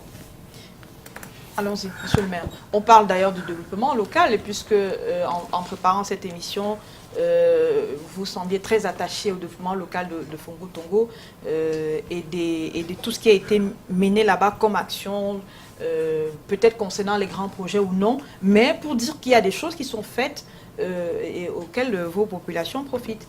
Monsieur Malangué vous donne l'occasion de nous dire en un mot ce qui s'est fait. Oui, je crois que plus sincèrement, c'est une très bonne question. Et je suis également très sincère pour dire que l'espace pour pouvoir présenter nos réalisations est plus ou moins réduit, parce qu'effectivement, depuis 5 ans, en fait depuis 10 ans, parce que je suis à mon 2e mandat, mais je vais parler beaucoup plus du mandat actuel, sous le contrôle de M. Kenfa, qui est le maire de la commune de Fongo-Tongo. Moi, je pense que des réalisations palpables ont été faites. Nous les avons présentées au conseil municipal. et nos électeurs, les populations de Fongoto sont au courant. On a réalisé des points d'eau, on a réalisé les routes, on a réalisé les établissements, on a réalisé des salles de classe, on a mené des actions en direction de la population scolaire. En réalité, on a un très grand bilan qui a été bien réalisé. Et je pense que je peux bien le faire. Vraiment, je ne voudrais pas, parce que déjà situé Fongo Tongo. Mais en ce moment, moi, je pense que on peut trouver l'occasion. Pour refaire pour présenter de manière un peu spéciale, parce que pour faire un programme sur Fongo Tongo, il faut aller sur le terrain. Et ça a dû changer. Et je vais vous citer juste deux réalisations. Il y a une route qui a été réalisée entre la sous-préfecture et Ouabane, la route de l'unité. La route, c'est dans les 80 km, enfin dans les 45 km, ça doit coûter 150 millions. Ça permet de relier, n'est-ce pas, Fongo Tongo à Ouabane, qui est donc notre arrondissement voisin.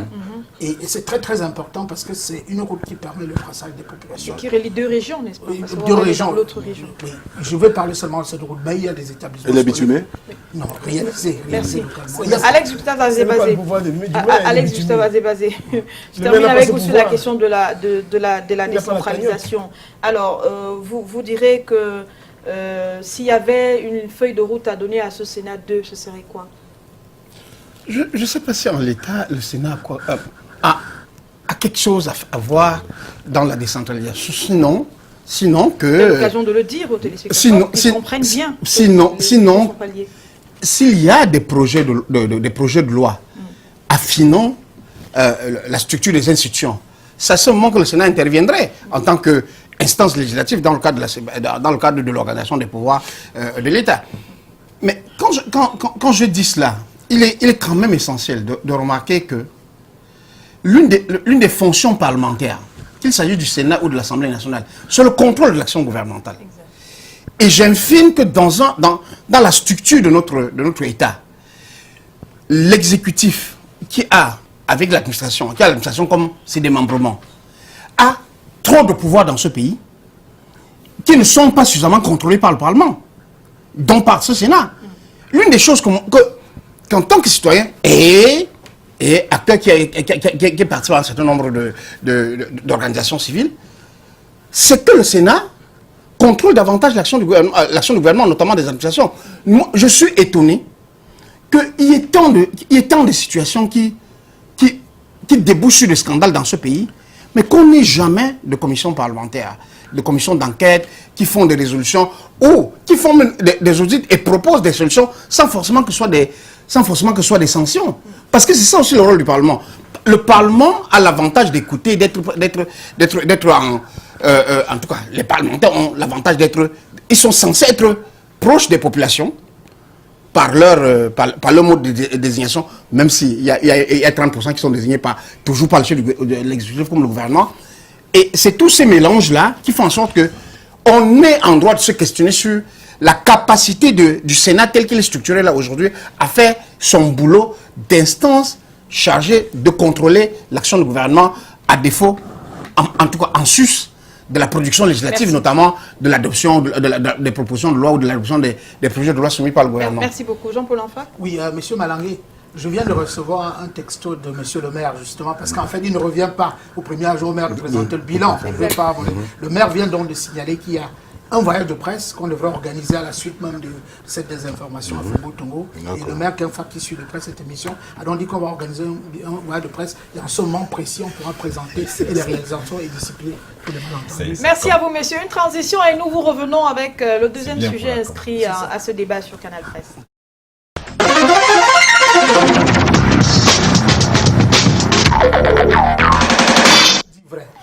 L'UPC a donc soufflé sur sa 70e bougie, c'était le mardi 10 avril dernier. Je commence par vous, M. Malangué. Qu'avait-il au programme de cette célébration? Il y a eu beaucoup de manifestations qui étaient délocalisées et puis il y a eu la clôture dans un symposium organisé à Yaoundé hier. Mais si vous permettez, je voudrais revenir sur quelque chose parce que, avant de continuer sur l'UPC, M. Tchapi a posé une question tout à l'heure Ce que faisaient les chefs traditionnels dans les... Non, pardon, monsieur Malangui. Non, je voudrais juste... Pour ne pas grignoter le temps de ce débat, je vous en prie. Je voudrais juste... je voudrais permettre... Avançons sur l'UPC. Oui, je vais y aller. Je vais y aller. Vous ne permettez pas? Oui, je ne permets pas. Un éclairage. Revenez sur la question. Non, ce n'est pas sur la question. Non. Il a parlé dans Non, la... avançons, non. Avançons. Le désordre ne vous permet pas d'avancer. Restez sur l'UPC et la célébration. C'est quoi Quand le vidéo aussi? Vous savez, Monsieur Malangui, moi je peux parler de l'UPC. Oui, quand les temps sont parler. durs, seuls les durs peuvent avancer, n'est-ce pas? Oui. Bon, alors, puisque vous tenez, qu'est-ce que je vous ai parlé de la célébration de trucs, vous voulez que je vous parle de l'UPC, effectivement. Alors, nous avons profité de ces 70 ans pour faire une sorte de bilan. Et le bilan nous a mené à ceci, c'est qu'il nous faut absolument une socialisation inverse au Cameroun, parce que nous avons une grave crise des valeurs. Vous comprenez? Quand je dis que nous avons une grave crise des valeurs, ça s'explique dans la mesure où, si on prend, des gens vont dire qu'on retourne dans l'histoire, mais pour comprendre la réalité des choses, de ce qui se passe au Cameroun actuellement, il faut remonter à très loin. Parce que les causes sont lointaines. C'est les effets que nous voyons aujourd'hui. Il se trouve que avant même que l'UPC ne naisse, et après la conférence, le traité de Versailles, quand on a coupé le Cameroun en deux, il y a un acte réglementaire, une circulaire du gouvernement français qui avait été pris le 8 décembre 1921, qui prévoyait ceci, que nul enseignement dans aucune école au Cameroun ne devrait se faire en une autre langue qu'en langue française. Vous comprenez? Il y a donc eu une psychologie de synthèse qui s'est opérée, qui a abouti à ce que nous vivons aujourd'hui. Bon, les Camerounais, je ne vais pas lâcher le mot, la majorité des Camerounais ressemblent à des zombies parce qu'ils ont perdu toute référence à leurs valeurs. Si vous prenez des pays qui se sont développés, les pays asiatiques, le Laos, le Vietnam, le Cambodge, ce sont des pays qui ont eu affaire à la France aussi, mais qui se sont affranchis, ont instauré une langue dans l'éducation. Le système éducatif au Cameroun est déterminé par la France au Cameroun. Les programmes varient parce que si la Chine aujourd'hui ressemble à ce qu'elle est, ça a commencé en 1957 avec Deng Xiaoping. Il voulait un Chinois pour une certaine période. Or, le Camerounais est calibré pour être au service de son maître. Quand on a créé l'école camerounaise de l'administration qui est devenue ENAM en 1959, il y avait une mission qui était assignée aux gens qui sortaient de l'ENAM. C'était des administrateurs de rente. C'est ce que mon professeur, je salue, le professeur que je salue, Monon Diana, qui m'a encadré à Konolinga entre 76 et 78, il appelle aujourd'hui le mapartisme. Voilà donc la réalité. Même le problème anglophone que nous vivons aujourd'hui. Si on avait respecté le programme, même comme il a été mal respecté, le programme de l'UPC en 1951, nous n'en serions pas là. La conférence de Fumban, beaucoup de gens ne le savent pas, en 1961, a été une mauvaise traduction de la proclamation commune de l'UPC du 12 avril 1955 qui a abouti à son interdiction. Bon, maintenant, arrêtons-nous là, arrêtons-nous à ce niveau pour permettre que les autres réagissent là-dessus. Maître Moustapha, je viens à vous, avant vous, Roland Tapi. Est-ce qu'il n'y a pas eu une certaine discrétion dans la célébration de ces 70 ans de l'UPC? Ça s'est fait comme ça l'aurait voulu, parce que c'est quand même un parti fondateur de cette République. Je crois qu'il y a eu bel et bien une trop grande discrétion. Et je suis particulièrement chagriné lorsqu'on parle de l'UPC. Parce que ceux qui dirigent l'UPC aujourd'hui ont complètement déstructuré l'UPC, l'ont complètement dévoyé. Parce que je ne comprends pas le mécanisme intellectuel qui peut amener l'UPC à pouvoir participer à un gouvernement du RDPC. Je m'explique. Voyez-vous, les pères fondateurs de l'UPC ont été traqués par l'UNC. Et l'UNC est devenu aujourd'hui RDPC. Il s'agit d'un seul et même parti parce qu'il n'y a pas de récépissé de dépôt du RDPC quelque part dans la République. c'est un parti qui s'est transformé, qui a fait sa mue. L'UPC devrait faire son aggiornamento. C'est passé, la célébration est passée, on ne peut plus sous silence. Et cela s'explique par la collusion incompréhensible que les dirigeants de l'UPC d'aujourd'hui ont avec le parti au pouvoir. Aujourd'hui, ils ont un sénateur qui est nommé. C'est peut-être un droit. Mais vous posez-vous bien la question de savoir si les Moumiers, si les Wandji, si les Omniobe pouvaient être là aujourd'hui et se rendre compte de ce qu'est devenu leur parti, un parti. Il a parlé tout à l'heure d'Ojula. Aujourd'hui, il collabore avec Ojula. Il mange sur la même table qu'Ojula. Mais contrairement à ce qu'il a dit tout à l'heure, le RDF qui est né le 26 mai 1990 à Bamenda n'était pas un parti, n'a jamais été un parti ojulatiste parce que Ojula n'avait pas ses tentacules jusque dans le Southern Cameroun. Il faut que cela soit dit. L'UPC souffre aujourd'hui. Monsieur Froundi a été battu aux élections du RDPC en 85 par monsieur Achidi Achou. C'est lui qui est votre chef. C'est un ojulatiste avec des cordes et une donc que... Vous pouvez dire ce que vous voulez. Vous pouvez dire ce que vous voulez. Non, mais c'est la triste réalité. Aujourd'hui, c'est la triste réalité. Lorsque vous parlez du PC, on se demande à quel UPC en réalité on fait. Il y en a qu'une seule. Alors, merci Maître Moustapha. On va justement parler de cela, de ce qu'en 70 ans, l'UPC a quand même soufflé le chaud et le froid et on se retrouve aujourd'hui avec un parti, on va le dire, divisé, même si les militants n'aiment pas beaucoup qu'on parle l'UPC n'est pas divisé. De cette division. C'est quoi réellement la réalité? L'UPC n'est pas divisé. La question, même si lui, il veut à tout prix qu'on les lutte, il faut bien qu'on la pose sur la table. Parce que nous, en tant que journalistes qui avons couvert les activités de l'UPC, nous l'avons connu. Juste en couvrant, on n'a pas milité dans l'UPC, on ne l'a pas connu. Très bien. Tout simplement, ce que je veux dire, c'est que la génération montante, quand on parle de l'UPC, il a chuté par la bonne question. On se pose bien la question de quel UPC il s'agit. Parce que même dans les reportages que j'ai souvent fait avec l'UPC, je suis arrivé à un moment donné, en toute objectivité, je l'espère, arrivé. Et cette tentative de diversion est propre à l'UPC. C'est comme si on leur apprenait ça dans les luttes militantistes, dans le maquis et tout, comment faire la diversion. Ouais, on ne peut pas laisser les gens parler librement. Et c'est propre à eux. C'est l'interactivité. On appelle ça l'interactivité. On n'est pas ici en train de faire un débat politique. Vous êtes journaliste, vous savez ce que c'est que l'interactivité. Si vous laissez le temps d'aller de construire son argumentaire, je crois qu'on le comprendrait. La diversion de côté. J'étais en train de dire ceci. Permettez-moi de réagir. J'étais en train de dire ceci. Au fur et à mesure que le temps passe, même les jeunes qui apprennent seulement à connaître la politique, aujourd'hui se posent la question, quand on parle de l'UPC, s'agit-il de l'UPC Orbelem? S'agit-il de l'UPC Market? S'agit-il de l'UPC Kodok?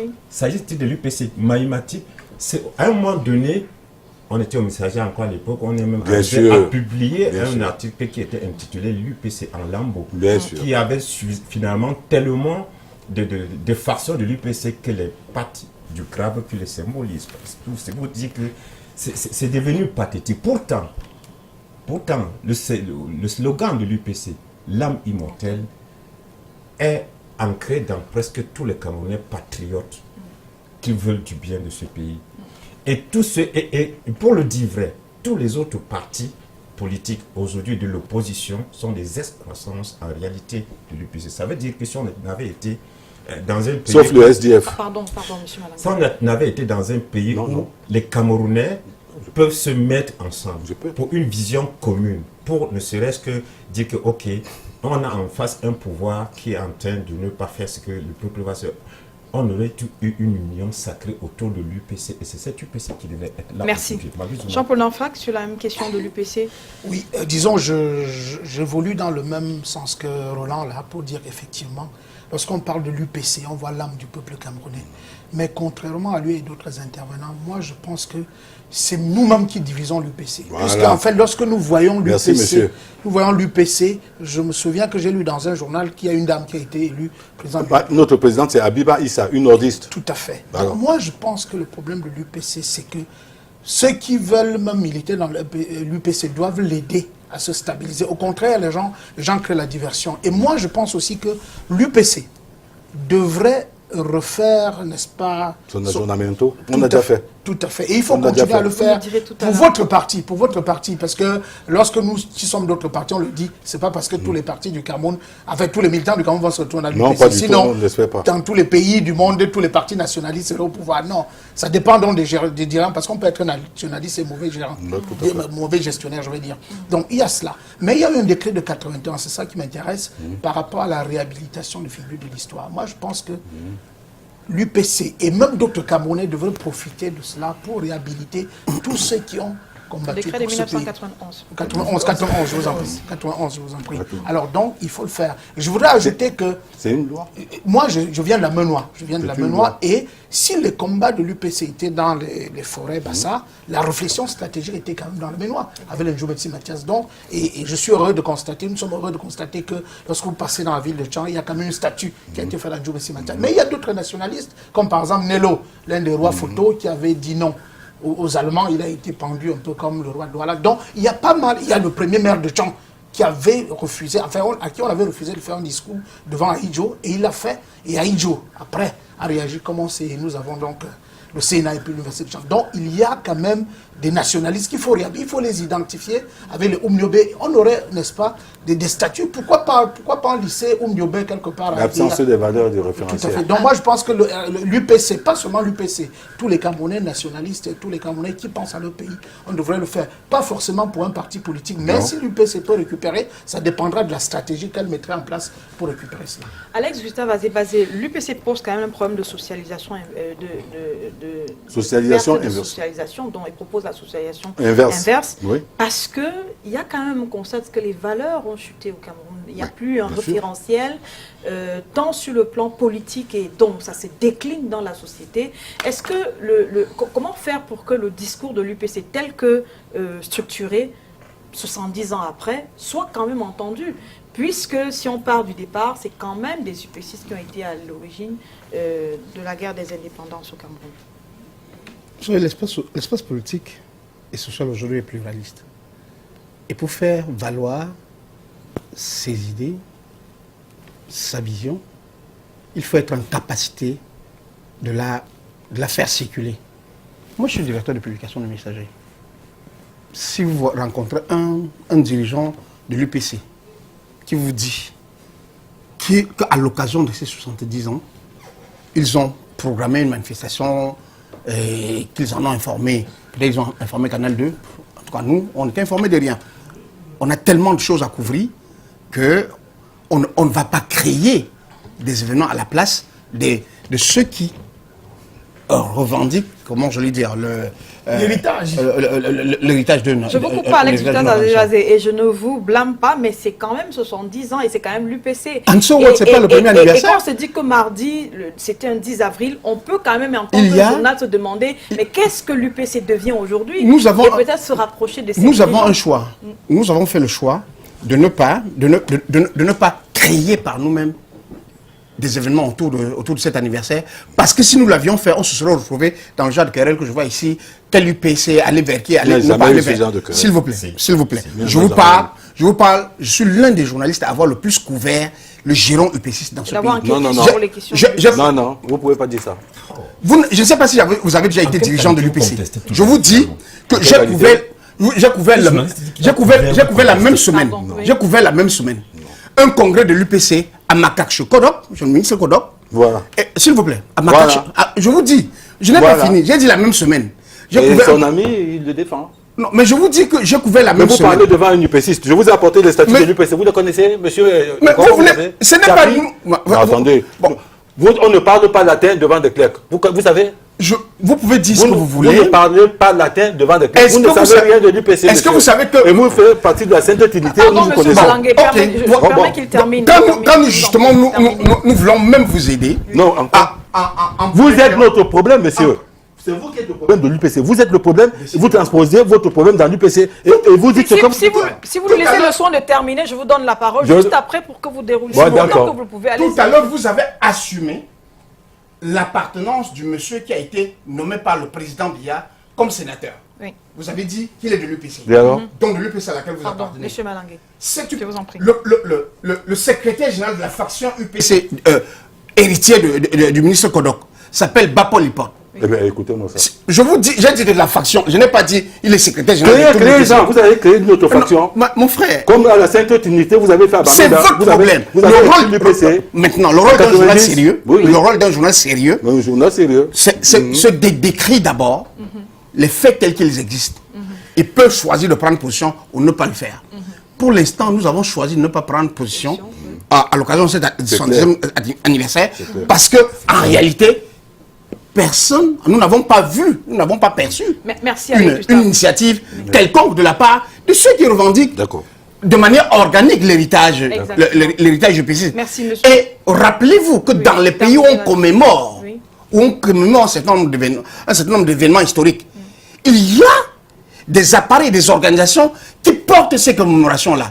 Si elles ne sont pas portées, si les gens, s'il y a quelques gens qui ont choisi d'utiliser l'héritage historique de l'UPC pour des positions, ben, que bien là en face, qu'ils trustent des positions auprès du gouvernement, qu'ils trustent des positions au sein du Sénat nommé par le gouvernement, qu'on ne vienne pas nous reprocher, nous, de ne pas considérer que ce n'est pas cela l'UPC fondamentalement.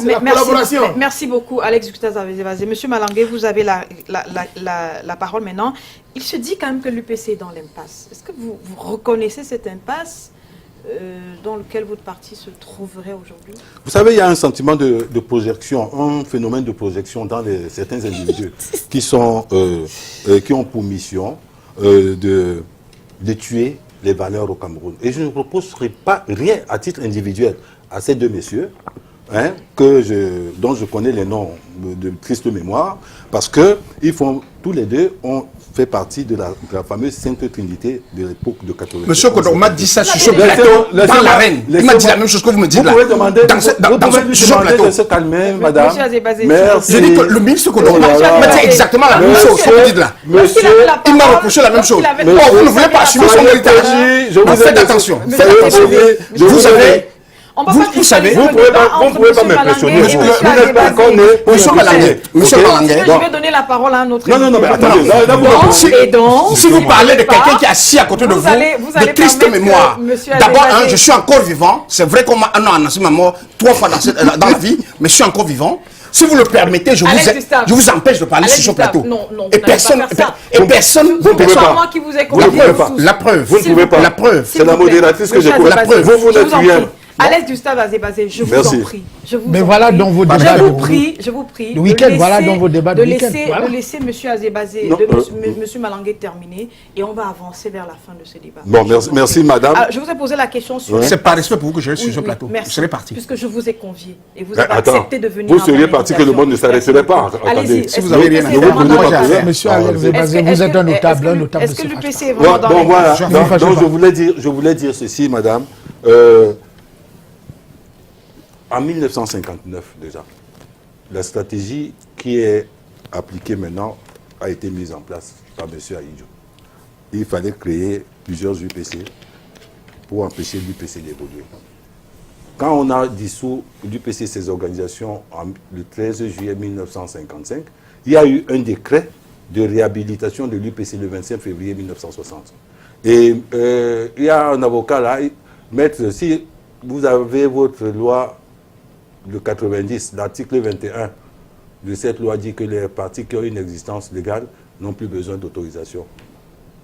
L'UPC était donc légal depuis, même avant le RDPC. Donc on avait il y a eu un décret de levée d'interdiction du décret de 13 juillet. Vous savez ce qui s'est passé par la suite? Quand on a commencé à légaliser les partis, on a imposé à à une tranche de l'UPC2. Voilà où est le problème. Et des gens se sont mis dedans. Vous comprenez, madame? L'UPC en elle-même n'a pas de problème. Les militants de l'UPC n'ont pas de problème. Et comme vous savez, nous n'avons que 70 ans. L'ANC a fait 80 ans. On a attendu 80 ans pour arriver au pouvoir. On n'est pas pressé. Vous comprenez? Je vous ai dit tout à l'heure, quand les temps sont durs, seuls les durs avancent. L'UPC, nous nous organisons pour neutraliser tous les dangereux parce que, en fait, les problèmes de l'UPC sont des problèmes que des gens prennent dans leur coin. Vous n'avez pas de problème. L'UPC et ses militants, il n'y a pas de problème. Tous les militants de l'UPC savent ce qu'ils doivent faire. Et des gens parlent de l'UPC à tort et à travers. Je dis, il ne faut pas, nous voulons interdire aux gens qui ne sont pas des Grecs de parler le latin. Parce que nous, les UPC, nous savons ce que nous devons faire. Nous savons que la tâche est titanesque parce qu'il y a ce phénomène-là, celui de la socialisation inverse. Beaucoup de gens ne savent pas ce que nous allons vous expliquer ce que c'est, en quoi cela consiste. Alors quand M. Azibazé s'agite, Produisez, nous allons publier. Quand vous vous agitez, produisez. C'est exactement ce que je vous ai dit. J'ai dit à l'occasion du 70e anniversaire, vous n'avez rien produit, donc ça nous a handicapés, nous n'avons rien fait. C'est tout ce que je dis. Tout le monde vous a entendu. C'est tout ce que je dis. Nous dire qu'il y a des fractions de l'UPC auxquelles vous colliez des noms. L'UPC n'est pas... C'est pas un patronyme auquel il faut donner des prénoms. Alors, je vais continuer à jouer à ce jeu, mais nous allons vous neutraliser. Mais vous êtes tellement allé à des élections dans ce pays, dans deux factions différentes. Ce n'est pas moi qui l'ai fait. Vous faites de la distraction. J'ai couvert en 2002 une élection où il y avait deux factions de l'UPC. C'était du petit lait pour vous, les gens de la Sainte-Unité. Qu'est-ce que je fais? Merci beaucoup, c'est compris. J'ai bien compris. Ce sont des faits, on ne peut pas les comprendre. On peut avancer là-dessus, malheureusement. Maître Moustapha, l'UPC se projette, donc il s'est dit 70 ans, on peut attendre encore, on peut travailler pour pouvoir arriver au pouvoir. Vous qui êtes un parti qui avait l'UPC en face dans les consultations électorales notamment, le parti vous fait peur? Est-ce que vous croyez en ce qu'il peut être plus que l'UPC des années 50? Je crois que l'attitude de M. Malandé sur le plateau, à elle seule, vous laisse comprendre que l'UPC ne fait plus peur à personne. Parce que vous voyez, l'esbouffe, le bellicisme, on nous ramène chaque fois dans un passéisme soporifique. C'est fut ceci en 50, c'est fut ceci. Mais il faut que les gens sachent une chose. En 2013, moi, j'étais dans le contentieux des élections. L'UPC avait plusieurs listes. Et on a rejeté les listes parce que dans certaines circonscriptions, ils avaient présenté plusieurs listes. Donc, c'est un parti qui a fort à faire. Ils disent qu'ils ont fait leur aggiornamento. Mais si l'UPC veut redevenir une véritable force politique, l'UPC doit véritablement faire sa mue. Et faire sa mue, c'est également se réconcilier avec son histoire. Vous ne pouvez pas. Vous nous interdisez de retour au passé et vous parlez de l'histoire. Ça, c'est la grande contradiction, monsieur. Se réconcilier son histoire. C'est une grande contradiction. Se réconcilier avec son histoire. Et venant de SDF, ça ne nous surprend pas. Quoi? Ça veut dire quoi? Dans mon entendement, c'est d'éviter des unions incestueuses comme celles qui sont les leurs depuis un certain temps. Parce que vous ne pouvez pas vous manquez pas de cran, hein, monsieur. Et RDPC et cheminer ensemble. Vous avez Je dis que c'est une catastrophe. Merci. Vous avez vu ça où? Roland Tsapi. Oui. Vous avez vu ça où? Le ministre de l'administration territoriale et de la décentralisation a, d'ailleurs, il y a quelques années, essayé de mettre ensemble tous les militants de ce parti pour se dire il faut que l'UPC aille de l'avant avec tous ses fils autour de la même table. Est-ce que vous avez le sentiment que ce type d'initiative peut encore prospérer en l'état actuel? Est-ce que c'est par là qu'on passera pour régler les problèmes? Non, pas du tout. Je pense pas que ça passera par là. Ça passera par la reconnaissance d'abord même du mal-être qui est celui de l'UPC. Parce que si on continue à faire la politique de l'autruche en laissant penser qu'il n'y a pas de problème alors que tout le monde voit que c'est les autres qui créent les problèmes. Un vrai problème, que les autres créent les problèmes, ça ne va pas avancer. Parce que qu'on le veuille ou pas, c'est un fait dans un pays que Augustin Kodok, père son âme, a été ministre dans le gouvernement Bia sous le label UPC. Professeur Ogbelen a été ministre dans le gouvernement sous le label UPC. On sait très bien que c'est deux UPC différentes. Et vous savez comment nous, à l'UPC, on désigne les responsables, les représentants? Vous savez? Vous ne savez pas? Vous ne savez pas? Il a dit, maintenant on continue. Bah alors, je fais si vous voulez. Allez-y, monsieur. Ce sont les faits que le journaliste constate et rapporte. C'est de ça qu'il s'agit. Maintenant, qu'est-ce qui en est dans le fond?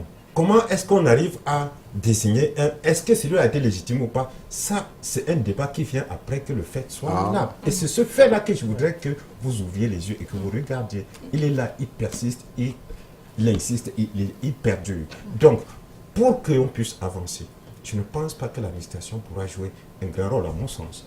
Je pense qu'il faudra bien que les militants de l'UPC, ceux qui se réclament effectivement de son héritage aujourd'hui, qu'ils cessent de ce jeu de ping-pong on se retrouve dans une élection municipale, dans une commune, Douala 5e, je dis n'importe quoi, avec 2 UPC qui apportent 2 listes. Et on nous dit que c'est... C'était en quelle année? Merci beaucoup. C'était en quelle année? Il y a un problème sérieux. C'était en quelle année, Alex monsieur? Oustaz-Azebasi, on sort par quoi la solution pour Oui, Non, je n'ai pas dit qu'il va sortir. Non, je voudrais... C'est pas lui qui peut Ça sortir. peut pas être moi, ce sera toi. Non, bon, C'est ça, à tout honneur. Monsieur Malangue, c'est encore moi qui dirige. Oui, mais c'est pas lui qui peut Et sortir. c'est vous qui allez conclure le Merci, sujet. merci. Vous ne discutez ça avec personne. je Mais voulais- aussi, pouvez-vous calmer et lui laisser Je le suis temps très calme, madame. de porter son argument Je sur voulais- 2 minutes. Je voulais quand même, Vous en je voulais faites quand même reconnaissance. dire, Merci.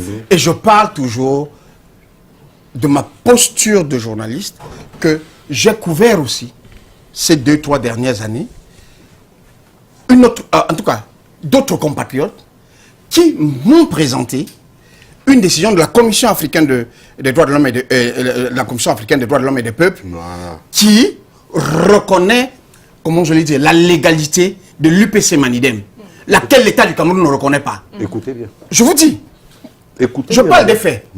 Donc, je parle d'une organisation internationale dont le Cameroun est membre. La Commission africaine des droits de l'homme et des peuples. Donc, quand je vois ça, chacun peut dire ce qu'il veut. Je constate que ce groupe-là, et auquel certains parfois identifient beaucoup de progressistes camerounais, ils ont dit, nous n'allons pas chercher notre reconnaissance uniquement auprès de l'administration, nous allons le faire par les voies de droit. Et ils sont allés jusqu'à après la Cour suprême du Cameroun. Parce que la Cour suprême leur avait donné une décision. Je parle des faits. L'ennui avec vous, vous êtes fâché avec les faits, mais moi je parle des faits. Non.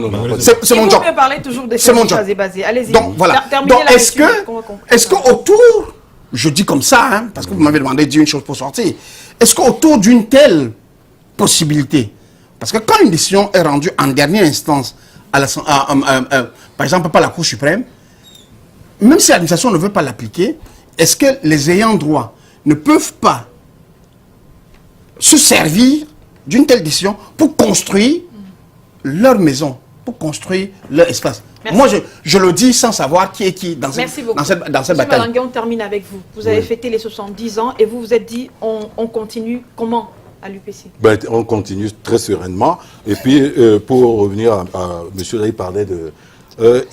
il doit parler des camarades Abel Moutoudou, Ndema et autres. J'ai été à leur manifestation le 8. J'étais avec eux le 8. Vous voulez créer un problème là où il n'y en a pas. Ce n'est pas un autre groupe. C'est-à-dire que c'est un courant UPCiste qui a une vision. Si on va analyser les choses sur le plan légal, on ne peut pas dire que... Mais il y a un jeu de trouble quelque part. Mais c'est un courant. Ok? J'étais avec le 8 à Daïdo, au cas où vous ne le sauriez pas, Ça rejoint monsieur. ce que vous avez dit, l'UPC n'a pas Il de n'y a pas de problème. problème, c'est des choses qui viennent... Bon, maintenant, je voudrais ajouter quelque chose. En 1997, on a été aux élections. Moi, personnellement, j'ai été dans le camp, battre campagne pour monsieur, mon camarade Makit, qui était président de cette UPCA. Je dis personnellement, tu n'as pas couvert. Toi, Azebasi, ni toi non plus. Moi, j'ai été personnellement dans le camp. Donc, je veux dire ceci. Arrêtez votre jeu. Nous savons à quoi vous jouez. Vous, les gens de l'ancienne... du triangle... La Sainte Trinité. Oui, oui. Parce que vous avez été très actif à Bamenda en 1990 pour l'exclusion de l'UPC. L'UPC n'a pas de problème. Et à monsieur Maître Moustapha du SDF, bon, j'espère que nous allons bientôt nous retrouver sur le terrain pour apprécier. Puisque les consultations électorales sont annoncées dans les jours qui viennent. Effectivement, parce que vous avez dit... L'UPC n'existe pas sur le terrain. Non, comment ça? Pardon. À Douala 5e, en tout cas, où je suis. Ah, d'accord. Comment ça? C'est un Vous le défi, ça, retrouverez de monsieur tout Malangue. temps. Pourtant, il se Tout- trouve que sur le l'UPC terrain. a des élus à Douala 5e. Vous êtes de quel Douala 5e? Douala 5e de Douala ou bien Douala 5e d'ailleurs? Peut-être La Bouri possible Est, de- peut-être comme Bouri Fabien Est, Longo, peut-être les Bouri réseaux Est, sociaux. peut-être Bouri Peut-être Est. de Douala 5e des réseaux sociaux. Bon, peut-être Bouri Est qui a Douala 5 et Douala 3. on vous donne, Ça peut se comprendre. l'UPC vous donne rendez-vous aux prochaines consultations. Et vous serez... Vous allez appeler à voter Paul Biya, nous, vous connaissez. Vous serez battus. C'est vous qui êtes... Vous serez appelé à Mais voter merci Paul Biya. beaucoup. Et nous serons là. Vous appelez à voter Paul Biya, Monsieur, comme vous le si faites voulez bien. toujours. Nous serons là pour voir ce que le défi de C'est que- l'UPC aura tout à donné fait. sur le terrain. Tout à fait. Merci d'être venu. Je vous rappelle rapidement les rendez-vous de Canal 2 ce soir. Kabal Libi descend dans l'arène. Il y aura face à lui en duel Moussa Njoya, qui est chercheur en sciences politiques et dont ce sera sous le regard de Rodrigue Tongé. C'est après le journal de 20h sur Canal 2 International. La semaine prochaine, retrouvez-vous Bangomna. Moi, je vous dis merci, messieurs, d'être venus pour ce dimanche. Merci. Et à très bientôt sur Canal 2 International.